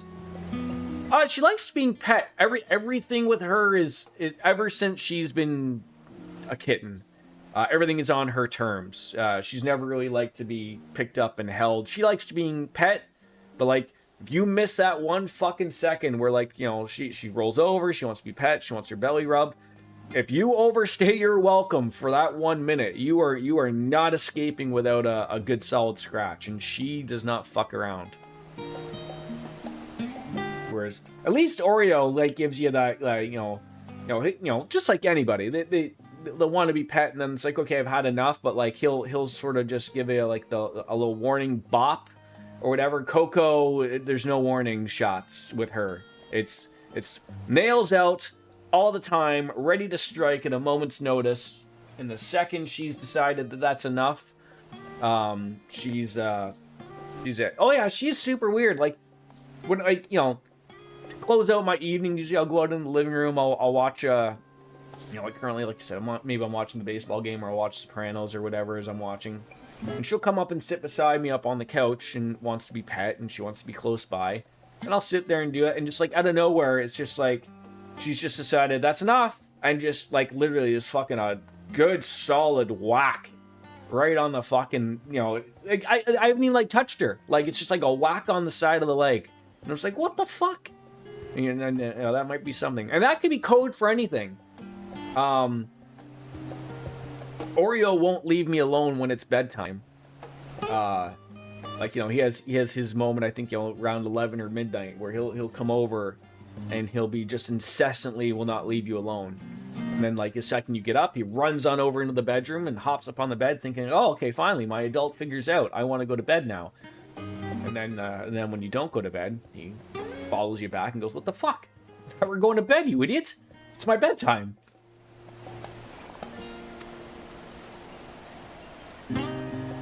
I will say, Biscuits, though, and I've said this before, one of the absolutely wonderful things that you guys have in that country of yours, the United States of America, is you guys truly do have, the options to almost travel anywhere within your country and sort of really get 4 different aspects, which is really fantastic.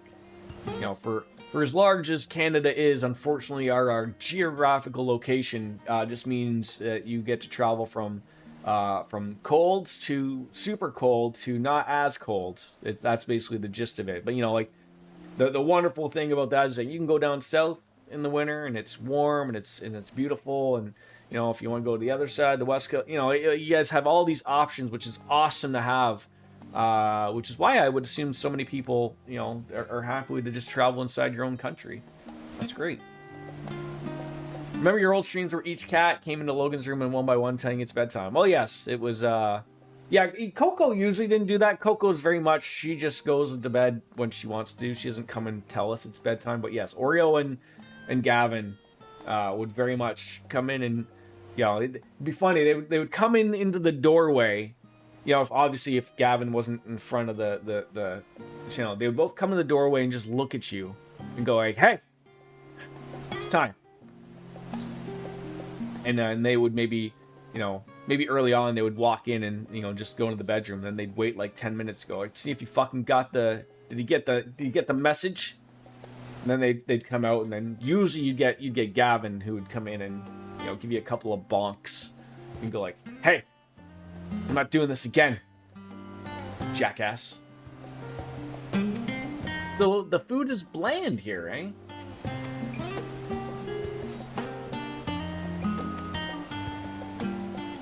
A burger is being hailed as what? Oh, typical cheap and convenient. Yeah. And the other thing too, right? Like, again, it's not really linked to saying all of the, one country per se, Cat, but like you guys, I assume, have the European Union, where I'm assuming you can sort of freely travel as long as you have a European passport. And you guys have a bunch of awesome places you can all go to. Like, it's not, I've the furthest west I've been to Alberta when I was younger, and it's, beautiful in those mountains and everything. Like, it is great, but our weather really doesn't change. Like, in the winter, it's cold everywhere, and you can't really avoid it because we're not really, I'm pretty south as much as you can get, and it gets fucking cold. Out west, it's like a little bit of avoiding of not much snow, but it's still cold, obviously. So there's none. There's no really avoiding much of it. A functioning aetherite. I mean, how else would I get everywhere here, Kryle? I love the music in this place. That is great. off we go to our next destination. So this is just a little bit of us, like, hey, we're gonna just go over. Did I miss like an area down there? I guess I could have got the harbor one, which I will go and grab. If I forget those, I'm gonna be really mad. It's amazing to be able to play in a place like Italy in 2 hours. Yeah, exactly, right? And I mean, I guess if you lived like rather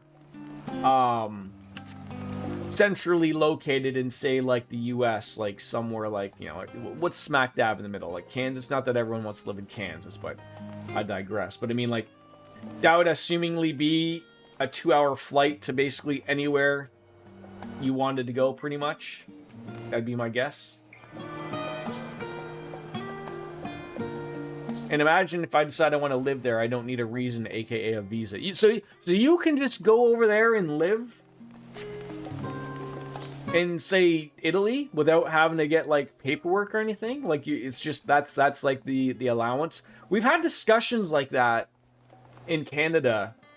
I mean, they want us to be a part of the EU. I don't know if we really will. Like, that might be another thing a year down the road. A lot of people have said like that would be awesome for a lot of opportunities like that. But you know, again, like, are there countries in the European Union currently that are not in Europe?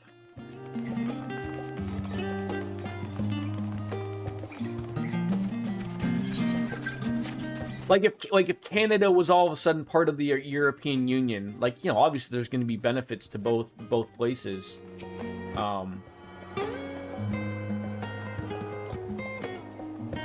Like our recent things, like I think that's what's bothered the Americans. Well, I shouldn't say the Americans, not treating you guys as a whole.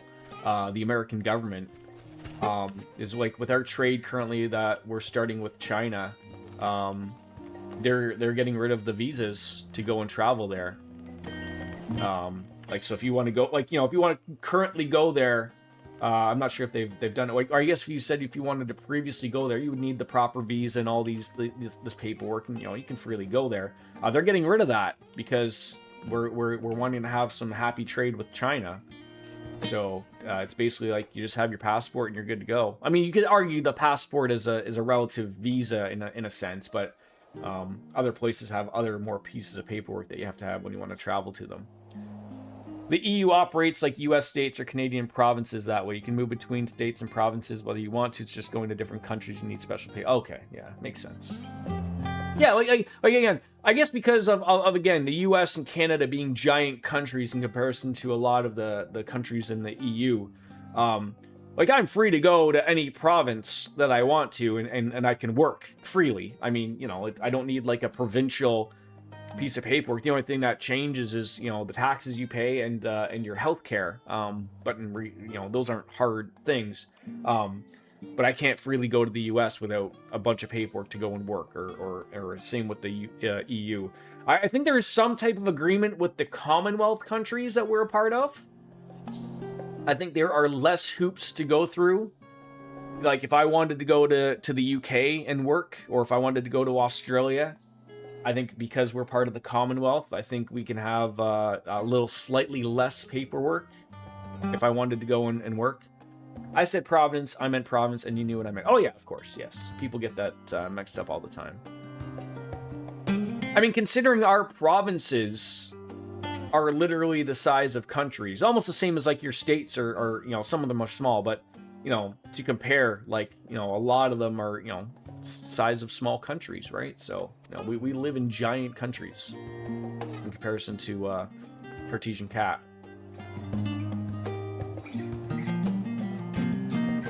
So we're basically just getting the end all be all here of just go yourself and get to a few places.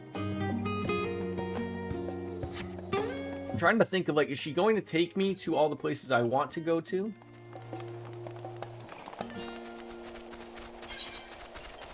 I did have a good chuckle of when the World Cup was happening, because you had all these Europeans come over.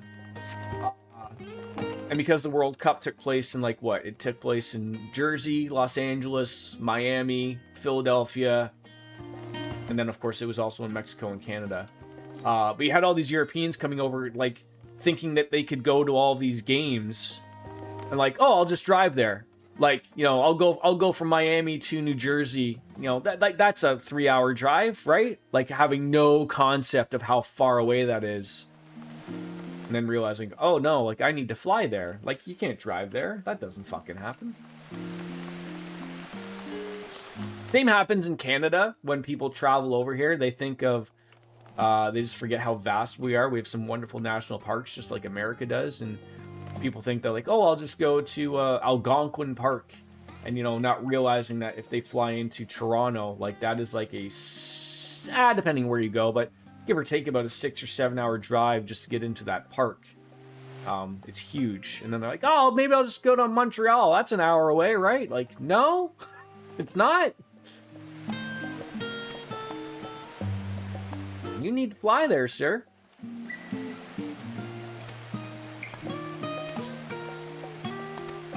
I don't think we're getting a lot accomplished today in this, Biscuits.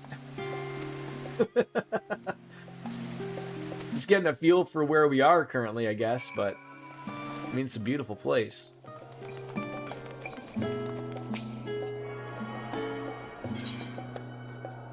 Okay, so it's sort of sending me on the gambit of where we need to go.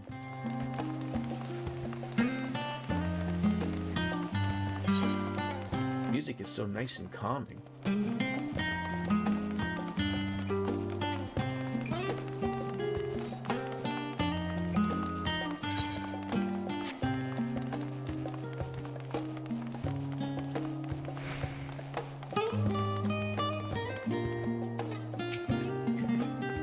Same way Americans come to Europe thinking they can see everything in a week or two.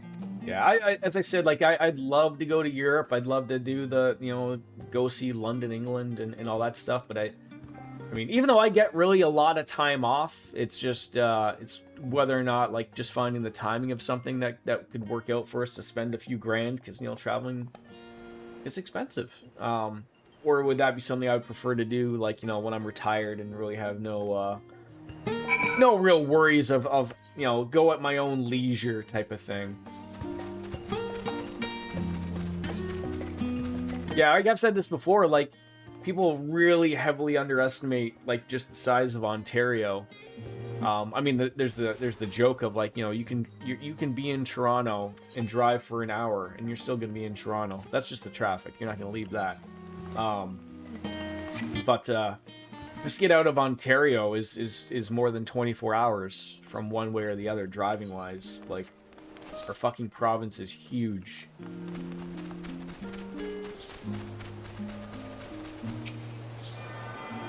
I barely saw 3 cities in Italy 2 weeks when we went non-stop. What cities did you see when you were in Italy?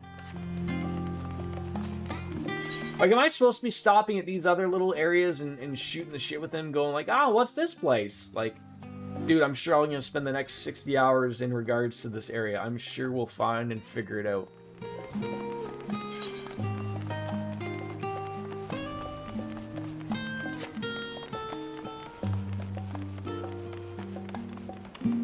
Like, the only things it's Rome, Sicily. I'm trying to think what else is another city in Italy I'm unaware of.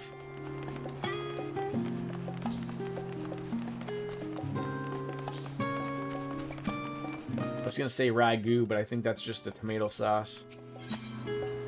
But did we get this one already?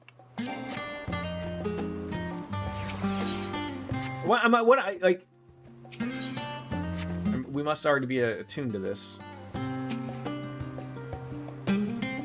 I'd love to be there for like a half a year. That would be awesome. Rome, Florence, and Milan. I forgot about Florence and Milan. Day trip to St. Moritz, Switzerland to ride the Bernina Express through the Alps.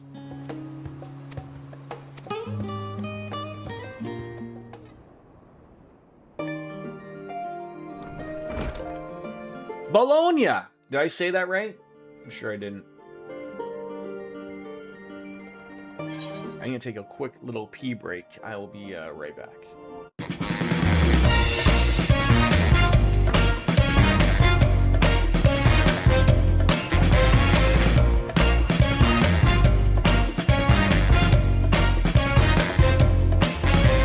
Hey,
That's right, you get to see each other now. Oh, you're right about the ship. Hello, Graha. It's nice to see you again. And it's a pleasure to finally meet you, Bastion. I've heard many a tale of your exploits. Is that good or bad? Ojika? Is that the right name?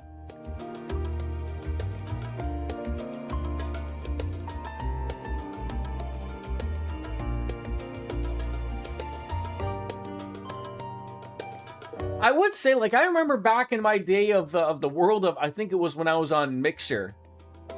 I think it was that's when I used to have my chat on screen.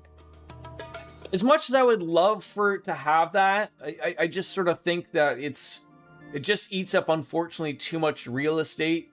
I mean, quite frankly, I'm not even happy with this guy in this fucking corner half the time, eating up that much real estate. But I do like to think that a stream should have, you know, you should be able to put a picture to the face that you see in here.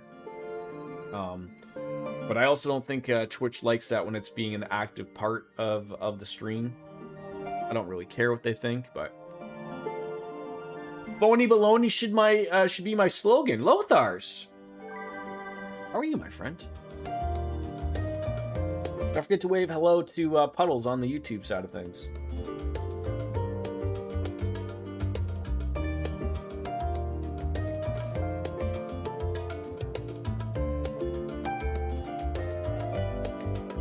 Like, who is this?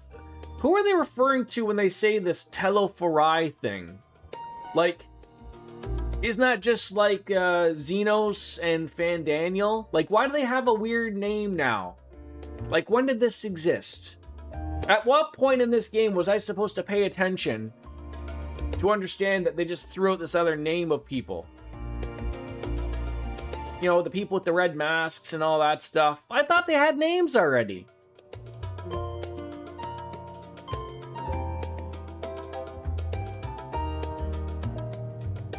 Working away. It's 3 o'clock, Lothars. It might even be 2 o'clock for you or 4 o'clock for you. Either way, the workday is over.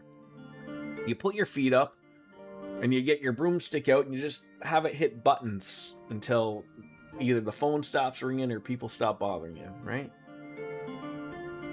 That came about in Shadowbringers patches, you know, when you weren't paying attention. I was paying attention though, but again, I'm being a little facetious here, but like, it's the same people, right? Like, that Xenos guy has been here for a while. Fandaniel guy, not so much. But I mean, the people with the red masks telling me that they're summoning people. That's been hard and stop the fucking game. So why do they keep changing their names to something I can't pronounce? Don't they think of me when they're making these things all? Clearly. This fucking Angela person isn't wearing any pants. Acquired look, of course. Alright, so have I gotten this thing? Okay. I don't know if I've gotten all of them yet, but the Ashians and the Telophorai are different, and you know that had you paid attention. No, I think you're wrong. I think you're wrong, miss. Lothars, you miss some ranting and some conversation going on about anal probing in government work. I feel like, you know, as much as I love me some giant spaces here, there's a lot of free space in the middle here. A single Ashian, Fandaniel, is the leader I was of the Telophorai, but they're okay. Thank you. I wasn't really informed that they were separate. Let's get down to business then, shall we? But he still. It looks like he still works for Xenos, though. Right?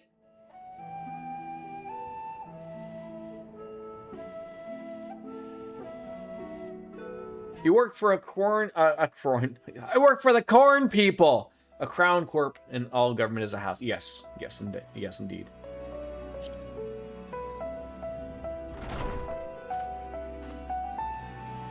Just for you, Puddles, I got my Festivus glass out. My Seinfeld glass. To fruition.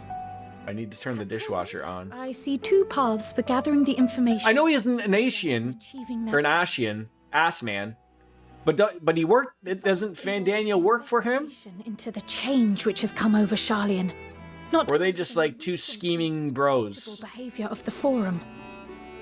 As most of you know, the 99 members Xenos is a Garlean, correct? General populace. This alone guarantees a plethora of opinion with regards to foreign policy. He's got the weird third eye mole thing happening. Conservatives, which would have Sharlayan focus on recording history, while remaining entirely uninvolved in the making. Biscuits is gonna have an aneurysm. And at the other extreme, it's like I'm gonna have to explain this to you again. Proactive diplomacy and scheming partners. Okay, that's a good way to put it. Yes. My grandfather Galef was one such member, as was Archon. But in general, like that's sort of been the ongoing thing, right? Like the Garlean that's changed over depending on who's been the boss. But I mean, like there's always been a Garlean guy in charge. That guy just killed the other guy. You know, even midway through Shadowbringers. Many cited other more pressing duties. And then there's always an Ashian in some way, shape, or form. The guys with the red masks, like those guys seem to be a dime a dozen. Fandaniel's just a flavor of the fucking week. It was as if, having stared unblinking into the face of impending doom, it simply turned away to pursue something more important. But what, Golthars, I hope you never feel the need to actually just spell properly in here. Fiery Biscuits referred to our provinces as providences, which I ask for, and I didn't need her to fix it. I know what you mean when you say shenanigans, okay? As for our second potential path, it concerns a request made directly to the students of Baldessian.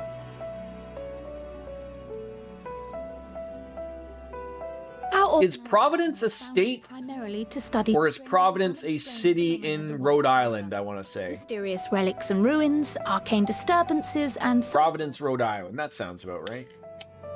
Compared to our more isolationist Sharlayan colleagues, we... This screams of like a teenager's bedroom with a bunch of posters from 90s bands. For the unknown. And then they have the map with the pincushion of all the places they want to visit. Comes from one such acquaintance, right? Nadana, I was a teenager once, residing in 1,000 years ago. Her missive describes the Saskatchewan, yes, and the subsequent summoning of what I can only assume is a lunar primal.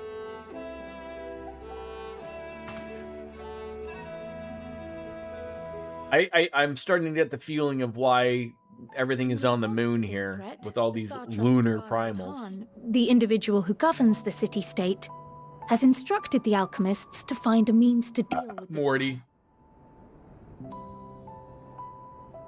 The artisans of that land are heirs to an ancient tradition, one rather unlike that of their Uldan counterparts.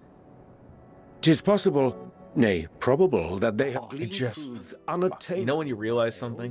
Or her Far Eastern ally. I just realized, I mean, not that I probably wouldn't stay up late today, but I gotta stay up till at least midnight today to go and hopefully sign my son up for a skating program. Capable warrior, shielded by the blessing of that some light. of our friends found out about. I'm trying to feel like if this is like some scammy thing, but they're one of those places that like, you know, they have a fucking Facebook page and their website is just some like Google basic page. And I've heard good things about them. People have had rave reviews about their children learning how to skate, but I'm just like, to the Thavnarian one. it's one of those things like, oh, at midnight, and then you can sign up, so I have to go and join on into the hordes of people and hope to God that their website doesn't fucking break, so I can hopefully get my son signed up for skating lessons. Though it is a great imposition and an altogether... I saw there's a spin-off to Rick and Morty called President Curtis. To succeed, were you to... Is that just akin to like a Family Guy to American Dad? Does Justin Roiland need more money? You are indeed our champion. What on earth was that noise? As to which task to tackle first, we will defer to your decision. Let us next decide how everyone else might best be assigned. As for myself, I shall continue what I've begun in Sharlayan. I should also like to steal the services of an Archon or two. And then she tried to rip my hand off when I tried to give her a belly rub. And thereby gain access to a greater range and keep David as the president. Okay. I will help with that. Oh, but wasn't he the president though in Rick and Morty though? I have some small amount of experience in the field of research. Didn't he play the president when they'd have an episode with the president? He's a fantastic guy. Alize and I would also like to help, if you would have us. Which is why it's the same. Oh, okay, that makes sense. Duh. To understand even a Jordan, slap yourself. Father and the forum might be thinking. God damn it. Of course, the more the merrier. And then, well, quite frankly, that wasn't even a good slap. You guys get a free one because it didn't really come through. Oh! God, that was good. Thoughts? Objections? Someone is paying attention, right? Someone? On my way to infiltrate. Tell me what's going on. And though I'm not qualified to give a why are there monsters and why are they from the moon? Sense of where things lie. I'll be happy to have you along then. So for this group... Yeah, why would anybody waste their points on things when I just do things out of, you know, of my own volition? A moment afterwards, and I'll supply... Poor Cartesian cat sitting there getting me to drink all the time when she knows I'm going to get a drink anyways. Consider this hall... Oh my god, you're a quarter of the way there. Holy shit. I'm telling you. May our investigations prove... All of you guys are going to get, like, you're going to hit 1,000,000 points, like, 3 years down the road, maybe. And then there's going to be, like, 8 people who all are sitting on 1,000,000 P points. And I'm going to go and fucking play one game. I'm going to get to the very end. And then one of you goddamn pricks is going to hit that. And I'm going to be, like, 800 fucking years into it. And I'm going to... It's going to be this game. It's going to be this fucking game. Where I'm going to have to fucking make a new character. 5 o'clock somewhere! I'm going to be at the end of fucking Evercold. Thank you, Kat. I did fill one up just for you. Not necessarily, but... I mean, I guess Cartesian Cat, though, you are correct. I do have some rules. Not many rules around here, but I do have rules as to what... You know, like, I don't like drinking before someone hits that for me. So... I'm the final boss. I'm the Rock currently.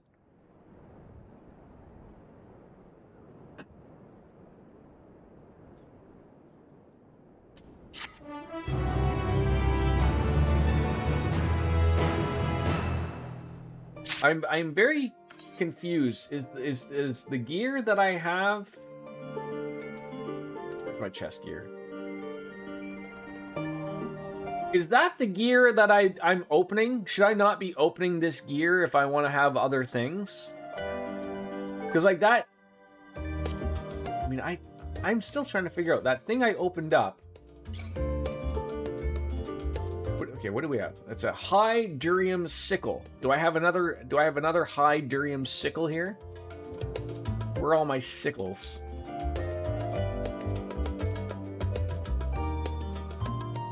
No.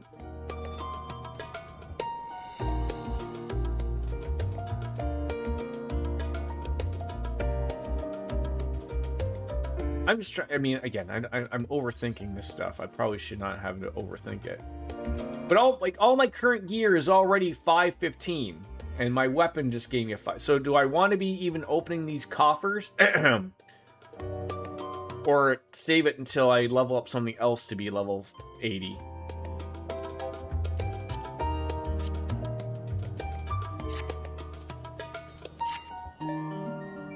Oh, multiple people to talk with. For Thavnair bound. What are you giving me? An Amra lassie. He's eager to set forth for Thavnair. Okay.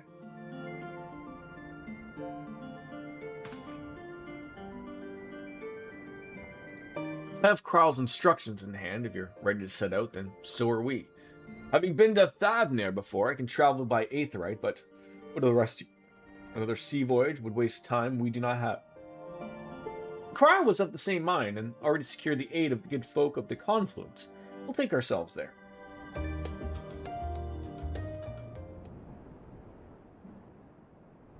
Confluence, thou sayest. I'm afraid so, my friend. You want to bring me in onto the Confluence here? Thou wilt recall the hunt for Iceheart, unto whose sanctuary we delivered thee owing to the knowledge of the comrades Mo and Brita. Mo and Brita was an authority on atheology, a field of study she did embark upon in pursuit of her parents' example. Both are authorities in their own right, and both are researchers at the Confluence. Haven't you gone to see them yet?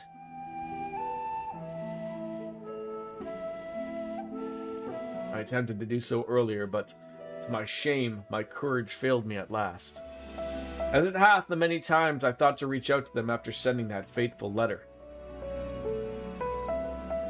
Every time for introspection have revealed unto me my words I should speak, and thus I have kept my silence.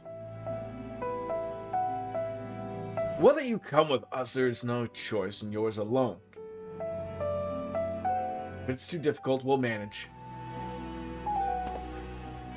How art kind of you to say, but I have no intention of forsaking our cause. I shall go to the Confluence, and I shall face that which hath been long overdue. Then it's settled. Let us be off. When we arrive, we should look for a researcher named Kit. Or Kite. Oh, so we're not talking to Kryl now? And we're off! Or do I want to be doing this job as well? It seems like we're doing two different things here. Might as well get them both started. An unsettling change has come over Charlian, but together we'll divine the underlying cause for the form's callousness. As I mentioned before, however, questioning the counselors directly is a fruitless endeavor. They seem to have already come to a consensus as to what and how little they're willing to divulge. Which is why I began scouring Charlian's archive of historical records for any hint of a connection to the final days.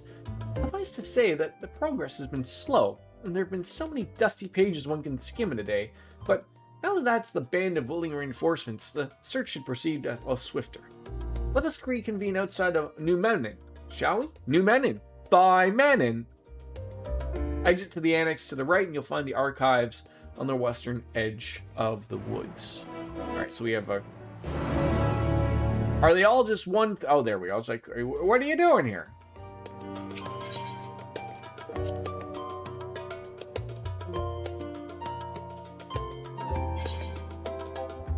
Alright, just a couple places to go. Ah, Lemender, I could visit you.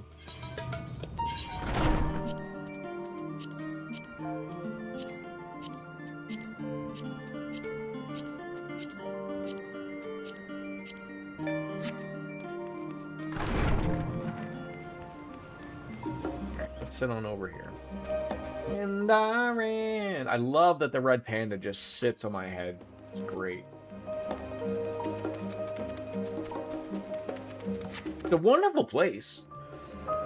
As with every MMO, the outlying problem of this, and this isn't a Square Enix problem or anything like that, it's just that, like, these cities become dead because people are playing the new content, right? There's no reason for them to return to this. So it's sort of unfortunate of that you just don't see a lot of people as you would, per se, like if you were just in Gridania, Implemensa, or Ulda. Alright, that is not all of them probably, but...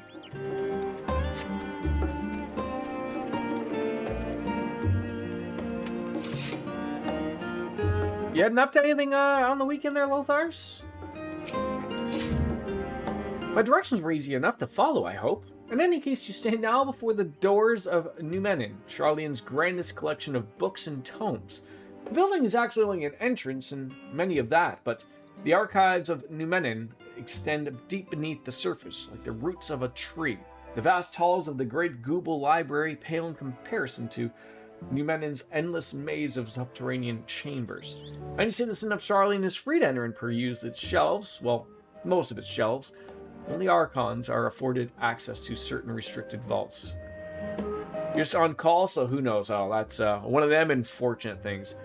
I would like to get to organizing your office, since sometime in September we are getting a chimney removed. Do you just have one chimney? I assume that's like in your living room? I assume you don't use it if it's being removed.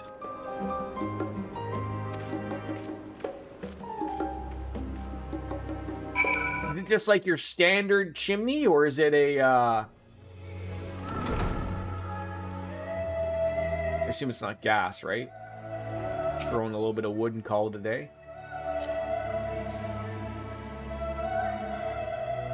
In your office, but separate from the house. It's okay. So a little bit more to it than if with removal.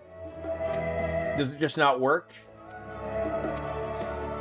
Don't you want a nice little fireplace in your office?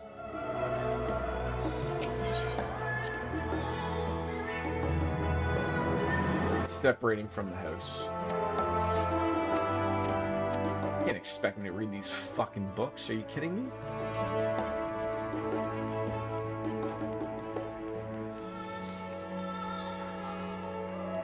Read books on the relevant stuff. How do you know what's relevant and whatnot?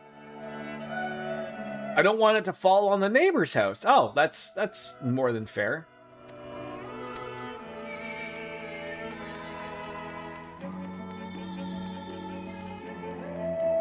So anything that had to do with a color, I didn't care. So let's see. Read this one.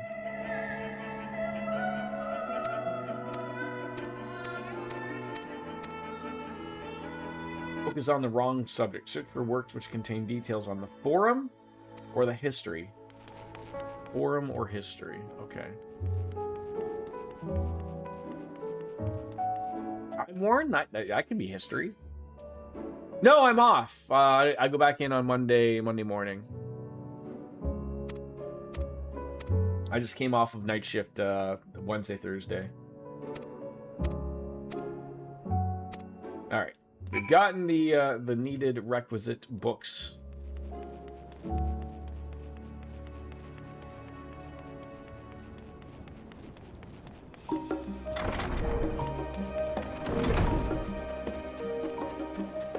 The Studium. What fucking name is that?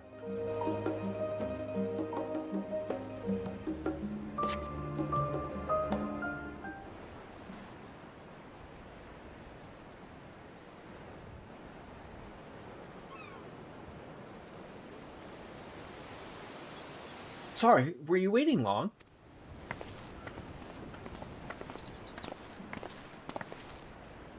Wanted to make sure I borrowed at least a few promising volumes.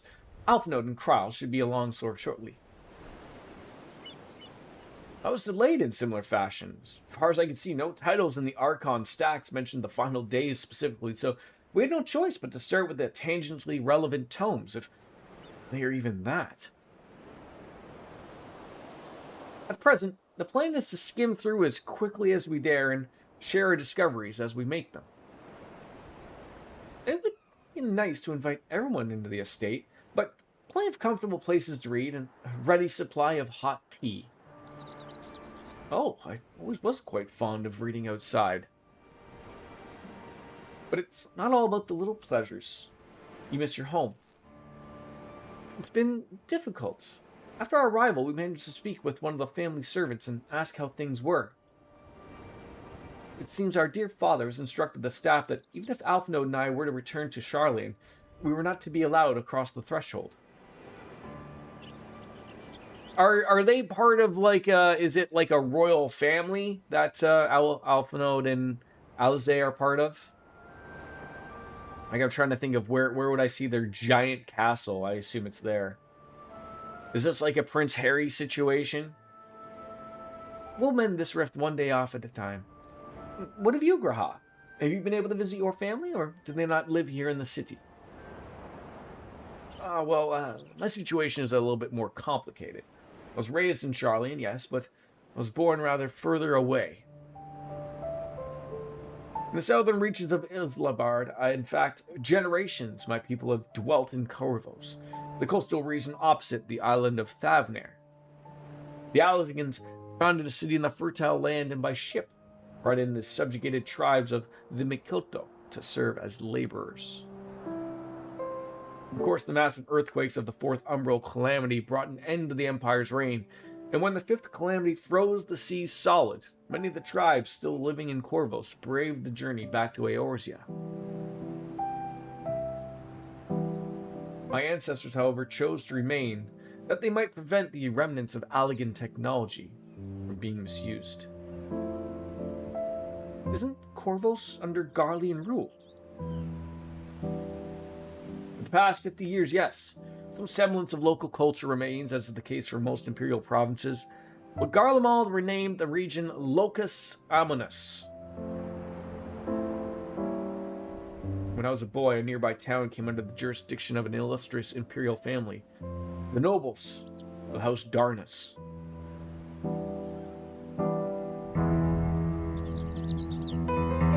Horse Darnus demonstrated a singular interest in Allegan civilization, and so my tribe was forced to consider a plan of action. For some time already, voices had been raised in favor of abandoning our ancient customs. After all, the Allegan Eye had no longer passed to our eldest children as reliably as it once had. Fear of discovery eventually tipped the scales, and that decision was made to bury our ties to the knowledge and traditions of Allag. As the last child born with the Allegan Eye, I was given over to the custody of friends and the students of Valdesian, who had me registered as a Charlayan citizen. I never even considered. Forgive me, it was an unkind question. Even Thagward was taken in by Archon Louis Sois, was he not? Stories of adapted waifs and rescued orphans are more common among Charlians than you might think. Yet regardless of our origins, we are all provided with an equal opportunity to learn, and with sufficient perspicacity? What? We outsiders can even earn the vaulted title of Archon. This is exactly why I have such love for this country, and why I wish to remain a nation of which its citizens can be proud. Hear, hear. Another good reason to get to the bottom of the Forum's stubbornness, aside from the trifling matter of our impending doom, of course. Excuse us while we try to make some headway into these books. More company should be arriving any moment now.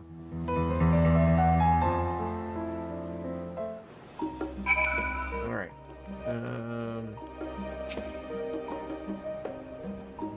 Wait at the designated location again. Because why not?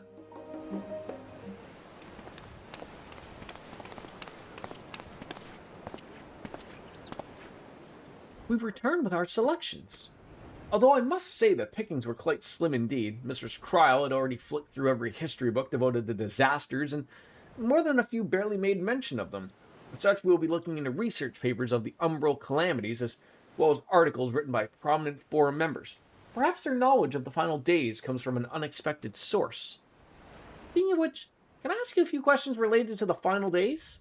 I'm the one and only who didn't witness the events of Amarat firsthand, and I fear I might be overlooking some critical details. Yeah, you can count on me. Thanks. Now, where to begin? First things first, what kind of phenomenon did the ancients encounter as the final days drew nigh? Jeez. And there's not really a wrong answer per se, but what them primals? You think that was a thumbs down? I thought that was like a I got it type of thing.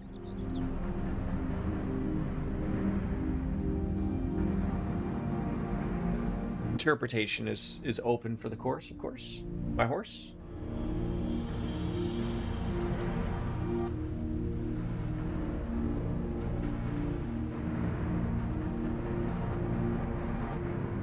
So, when they speak of the final days, are they referring to the like the Realm Reborn calamity?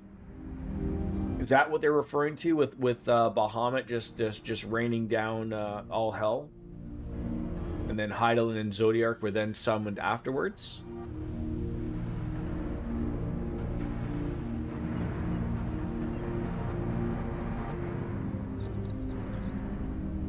I really gotta say, I don't want to piss you off, Biscuits, and I know you sort of don't care. I'm trying to fight the urge to not change up my character back to Catboy, because I feel like the potato experiment has run its course.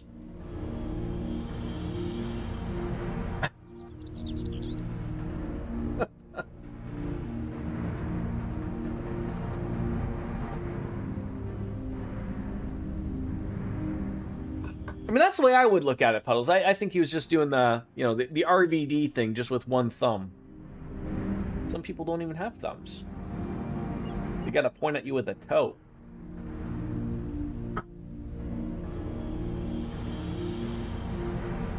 They say it began with a keening sound from the land itself.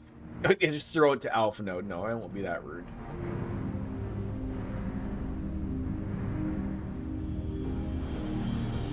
The Amortines spoke of it, didn't they?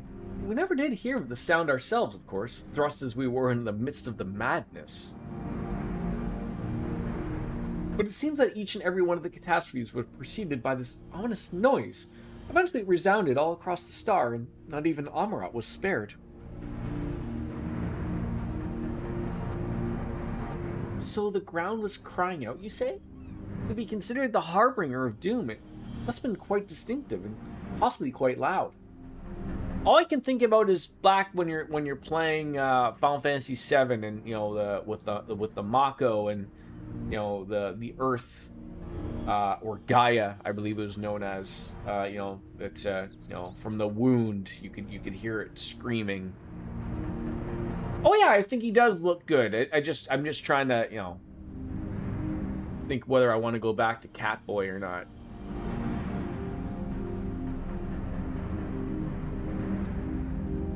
What will they say? They knocked Dalamud from the sky.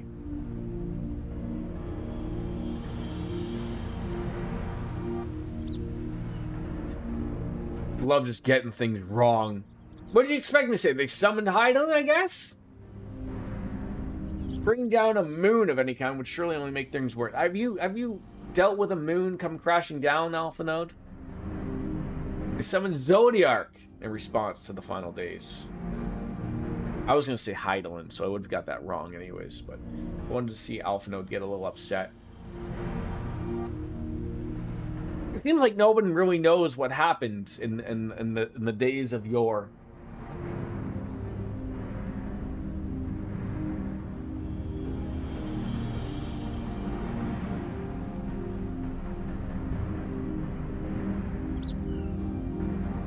I think the bigger thing here is realizing that Hydaelyn is a primal in itself.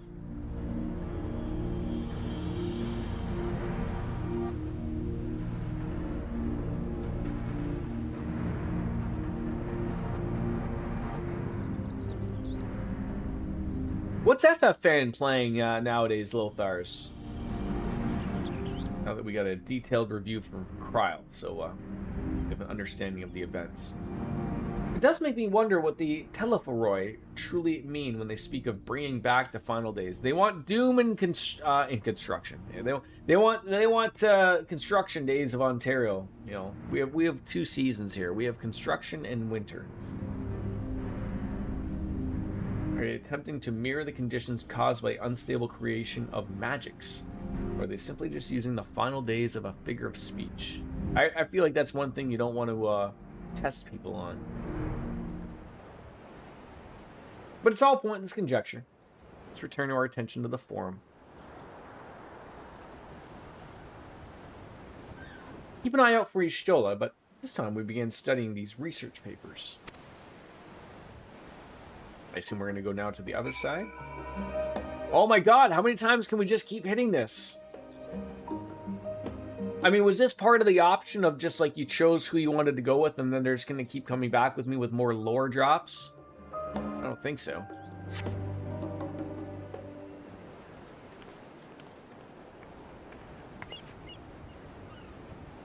I'm last, am I? Extended search of the Archon stacks produced 1 or 2 possibly useful books, but it wouldn't get your hopes up. If you recall, Uranger learned of the source's reflections from the Garen oracles. For its potential to cause panic and confusion, that tome was deemed apocrypha and sealed away in the Great Google Library? Why do they gotta use words that don't exist? And even the knowledge of the unsundered world, not to mention the horrors of the final days, will be left sitting on a shelf for any curious scholar to find. Always a bunch of cozy games like Moonlight Peaks she's playing, Solar Punk, Dragon Quest VIII, and Final Fantasy XIV on stream though. Also, House Flipper Remastered. Wait, House Flipper is already old enough that they have come out with a remastered version?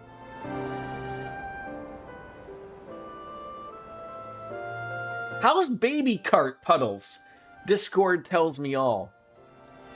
I assume, is that like a Mario Kart with babies?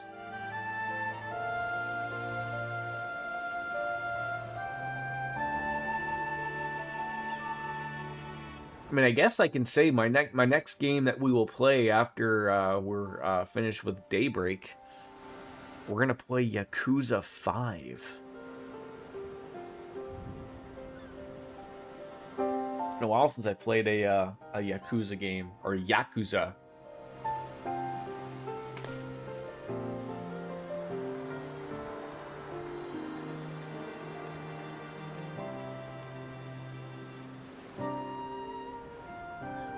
Be good to get back on into that.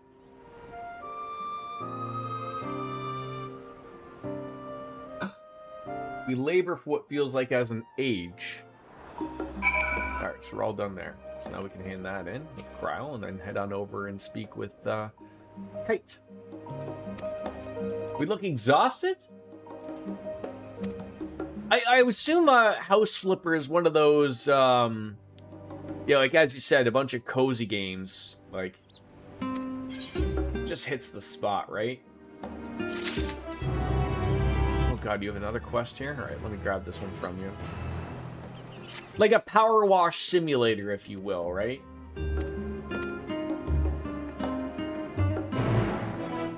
I think I asked DJ of this before as well, though, but I think and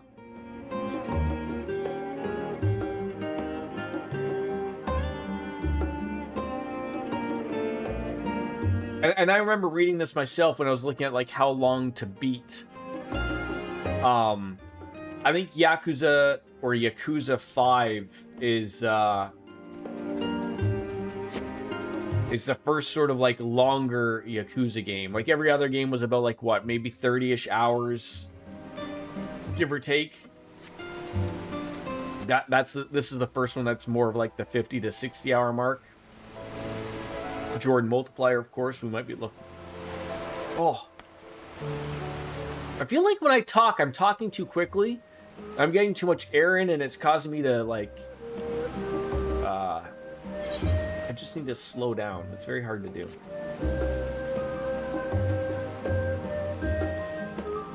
Just talk normally, Jordan.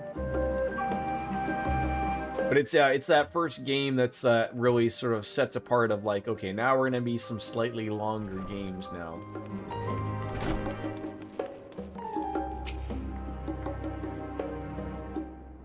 Like I've wanted to play them just to get to the, is it number 7? That is the like the one that starts to be like a proper I don't want to say a proper RPG, but that's where they go from being like a beat 'em up, if you will, to being like a Japanese RPG of where it's just like, okay, now it's a traditional turn-based battle system. It's like I've always wanted to play that. Like that's one of the things that like I love about the Yakuza games is the story. Great stories. But I'm not the biggest fan of beat-em-ups. Just something that's just well beyond my time, I think. I liked beat-em-ups when I was younger, you know, in the Double Dragon days, or the Final Fights, if you will. Even to a lesser extent, your Shenmue. But just not my cup of tea right now. So, like, that's why I dumbed down that difficulty in those games to dirt easy. And I'm just out there to have fun. Because I think that when I played...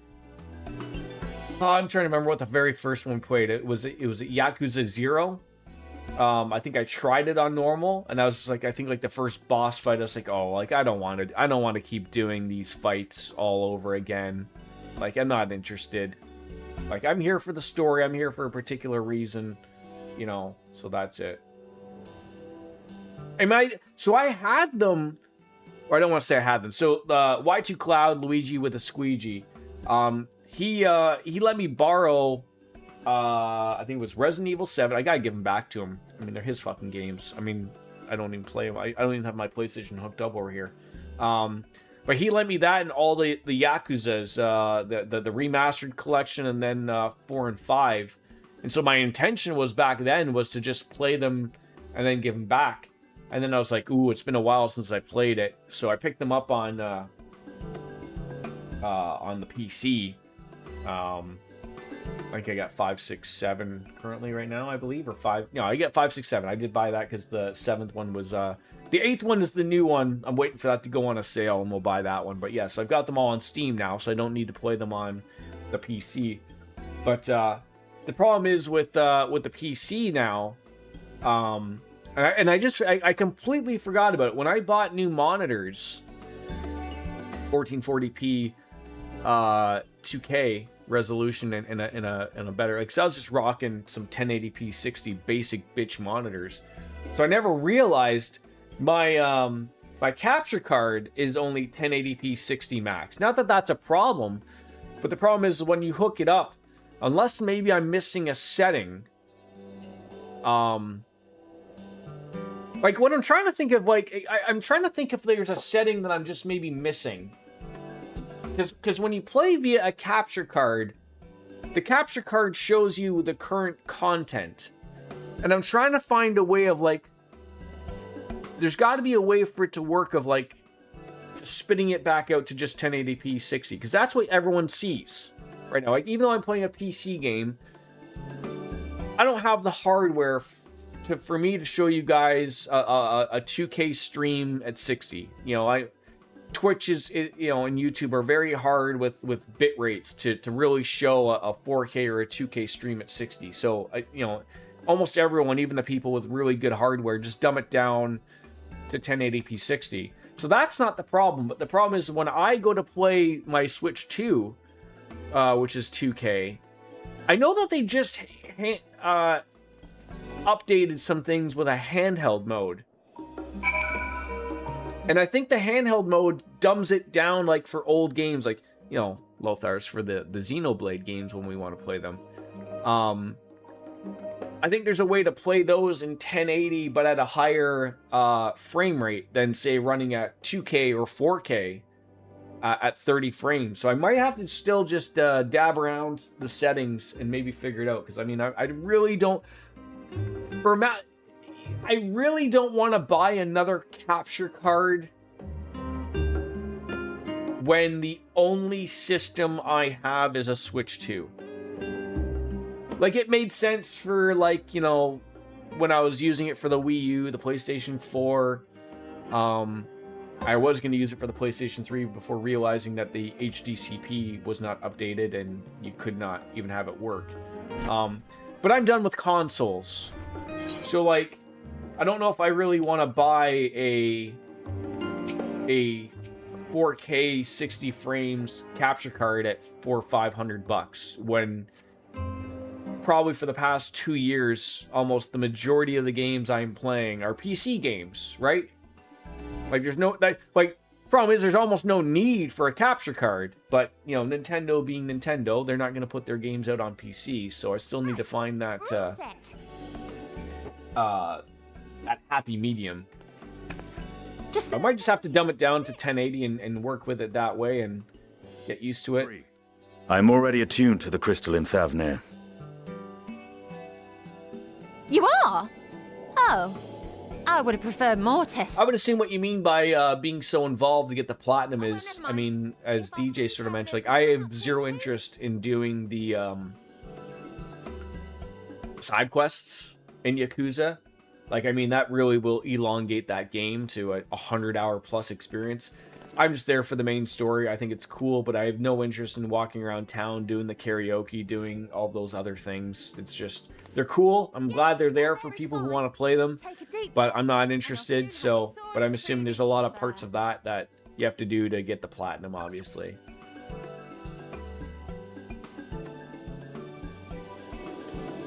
What are you doing to us? Oh, one last thing. You might experience a teensy-weensy touch of violent, ethereal... Oh, great. We're gonna vomit comet everywhere. What? What?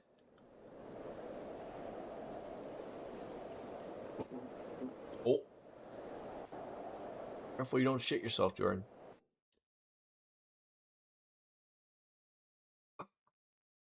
Woo! That is rancid.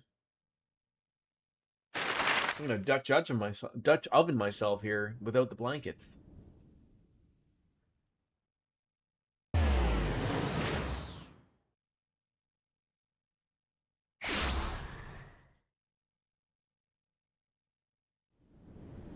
I can see why we didn't take a boat over there. That's pretty long ways away.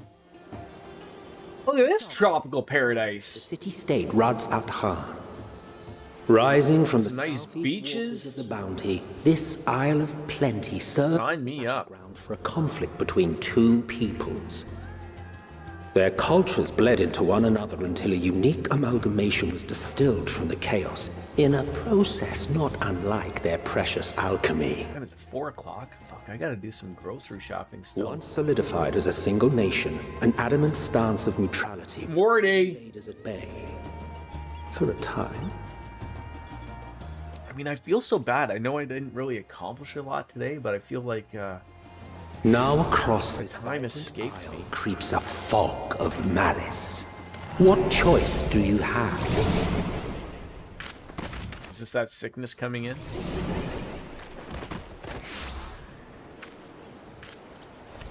What chance?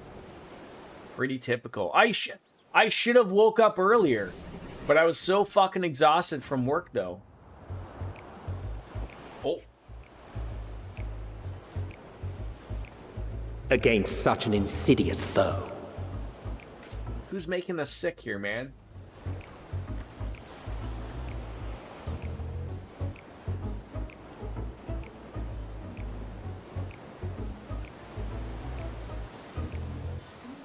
I feel like this is just would be a good stopping point.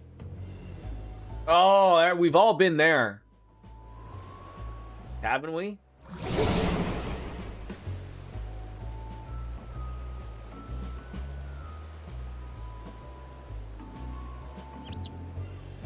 I've seen fairer faces after a bout of bad shellfish. I mean, to be fair, they did say we would get sick after this. I don't know what that teleportation was so different from any other teleportation. That should help settle your bellies. Just get me a beer there, Estinian. We'll be fine.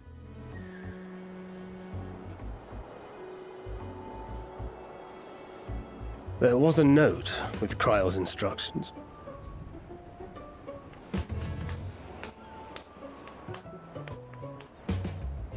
Don't let Estinian roam the markets alone.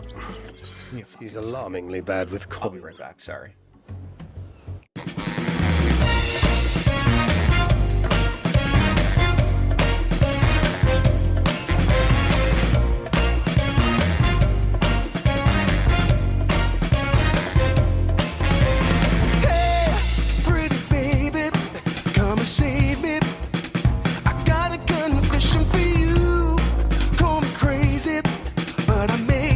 Committing a crime of the first degree.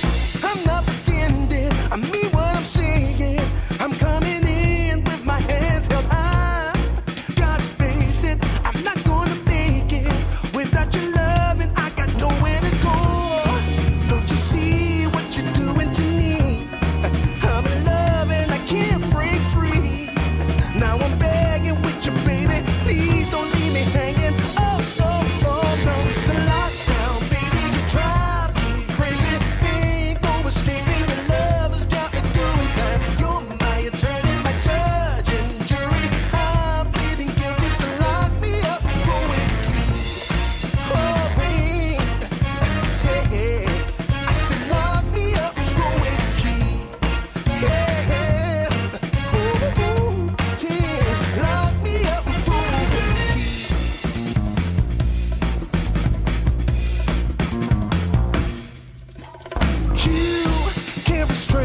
escaping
I'm muted.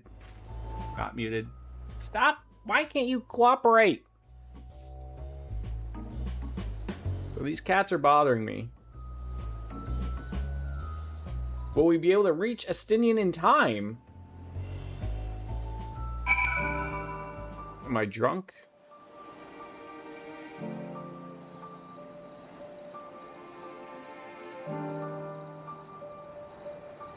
I think I'm gonna bounce out, my friends. I'm going to, I got some shit to do that, of course I lose all the aspect of time. Larry just told you that Estinian is not to be left alone in the markets because he's bad with money. It's like, will you making it? Oh, like, is this like, I mean, I assume I don't really have to go there, like, at this point in time. It's a quest thing. But, I don't know if I'll stream tomorrow. I plan to. But, I gotta get some stuff finished beforehand. In Trail, so that I don't have to waste the entire stream of running around talking to NPCs that are irrelevant. What's the matter? Why are you burying your head? Are you embarrassed? Are you embarrassed? Huh? Come on, show yourself.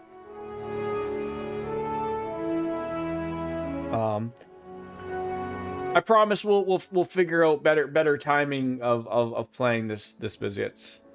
Well, it's not that he doesn't want me to go. They want I can't even say the word. They want WET food because they got it early yesterday. So they're both just stumbling around like a couple of drunks, you know, waiting for closing time to happen. And they're just trying to figure life out. And I'm like, well, you're gonna get fed in like half an hour, and then I'll give you your wet food afterwards. But that's, I gotta say, that is still the cutest thing. That's why I've stuck with this red panda guy. That's great.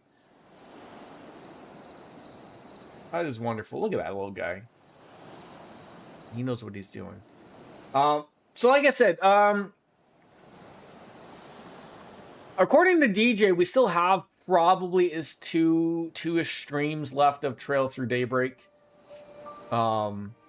Tomorrow probably wouldn't be a long stream, even if we did play one. Sunday probably is going to be a no-go, and then I work Monday, Tuesday. Unfortunately, the next week, my family comes back. So we'll be back to normal streams. People just flying around me, but we'll sort of be back to, you know, not eight streams a week type of thing, which take it as it is, but...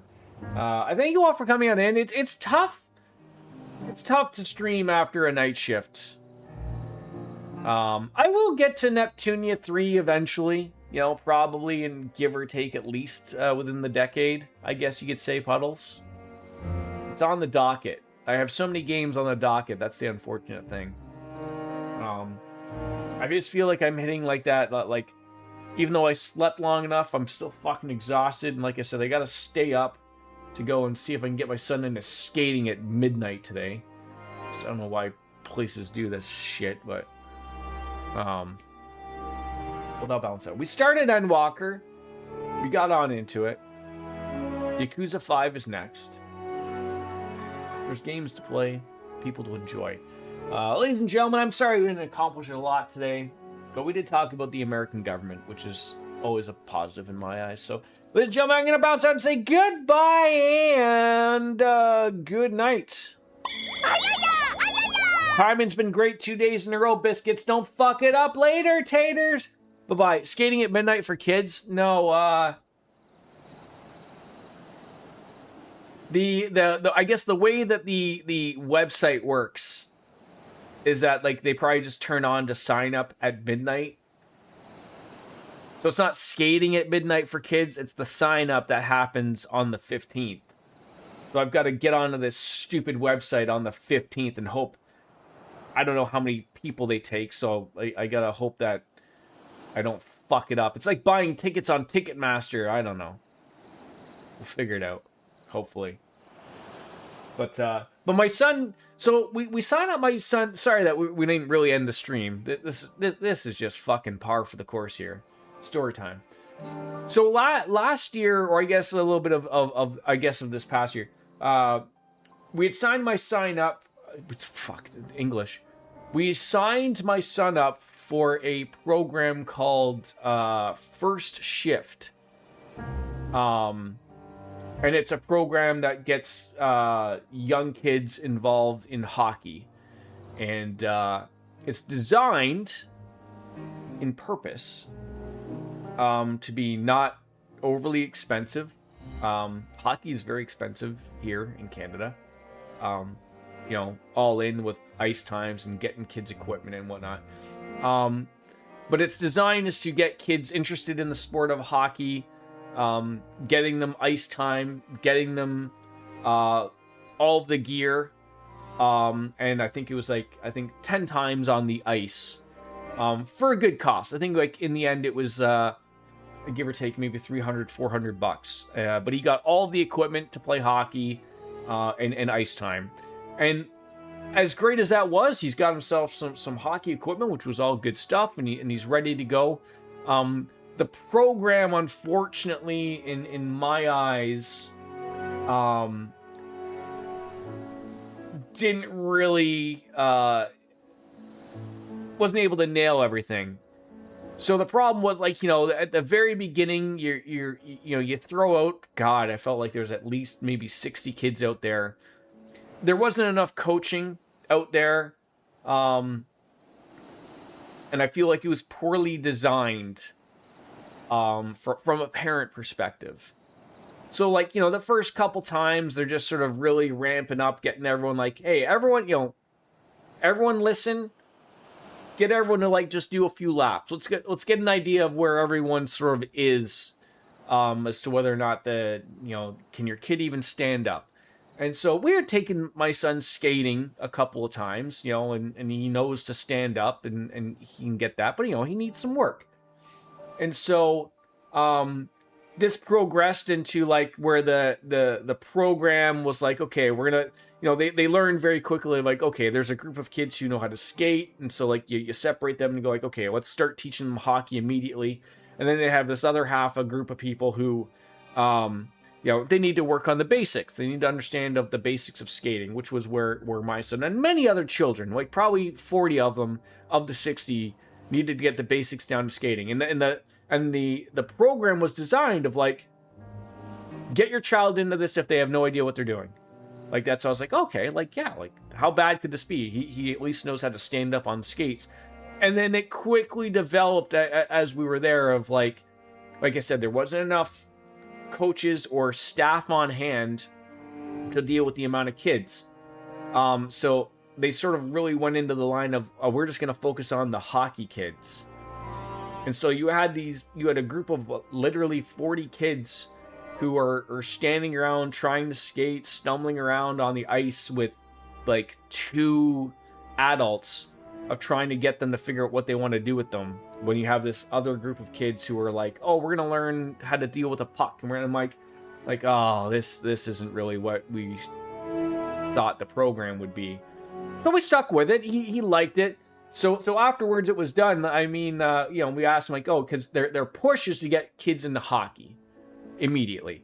So it was just like, you know, the program ends and, you know, you're getting feedback from the coaches, like, okay, program's done. Everyone did great, you know, as if they just ran it through ChatGPT without really looking into anything. And, you know, here's the sign up of where you want to take your kid going into hockey and sign up there. And I'm just like, my son can't play hockey at his age. Like he can't just go right into a hockey program. He doesn't know the basics. He barely got skating down. So I emailed them back and let my feelings known on how the program was run, and I didn't like it. One of the main concerns that I had was, you didn't have enough staff out there to help the kids who needed help.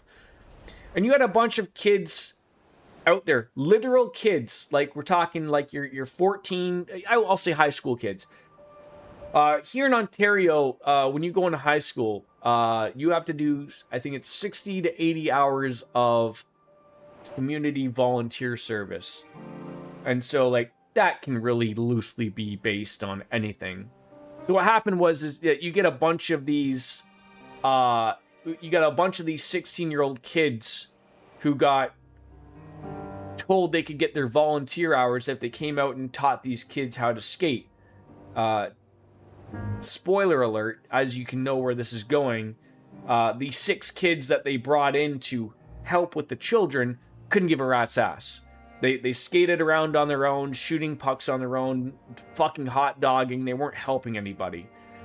So, yeah, like that was my annoyance. Like, again, like, you're already out the money. You're under the assumption that these other kids are gonna do good and teach the younger kids how to skate, and it just turned to like, oh, I'm watching 3 proper adults trying to hoard 60 kids to figure out what they want to do, and these other 4, 5, 6, depending on the week, of high schoolers who are just here for their hours, hot dogging, doing nothing to teach the young kids. And so, like, I sort of said, like, you gotta have a better way. Like, it was a lot of money to relatively get him into some hockey gear that he's not going to use for a year or two. So that's why I've adjusted into this proper skating program where, it's going to teach him how to skate. So hopefully he gets, it's supposed to be for 20 lessons. So that's probably more than enough for someone at his age at 6'7", to probably get the basics down of skating, and get him into hockey. Because he did say he wanted to play hockey, but he wanted to be able to skate better. So we said we'd get him into a skating program and get him to skate better, and then he can go into hockey. I never even played hockey until I was 10, which is like blasphemous for a Canadian, it would sound like. I knew how to skate, I think from when I was like 6, 7, and then I didn't play hockey until I was 10. So that's sort of like the thing, and I think I relatively am a good hockey player. People tell me I'm good. Nobody pays me to play, but I think I'm good at it. So, I mean, it's no really worry of getting your kid in at the age of fucking 3 to learn how to skate before they can walk type of thing. But yeah, so the hope is to get him signed in for this this program to get his basics down for skating so that the following year, when he wants to play hockey, he can. And he'll be much better than the previous program gave to him. So, but yeah, but the sign up is at midnight because that's what it is. And I'm like, oh, I just hope I'm able to get him in, and it's not like, I'm hoping at like 12:01 by the time I fill out the stupid form, it's just like, it's there's too many people. Screw you. And I'm like, fuck. I mean, there's multiple programs that exist, but this was one that was told to us by friends that they took their sons in, and they liked the program. So I would like to be able to do that. Regardless, after that long-winded exit and the ayayas, I'm going to finally bounce out. So later, folks. Have a good one. Maybe we'll see you tomorrow with more trails, but enjoy your weekend regardless. Peace. Step on many peanuts. Yes.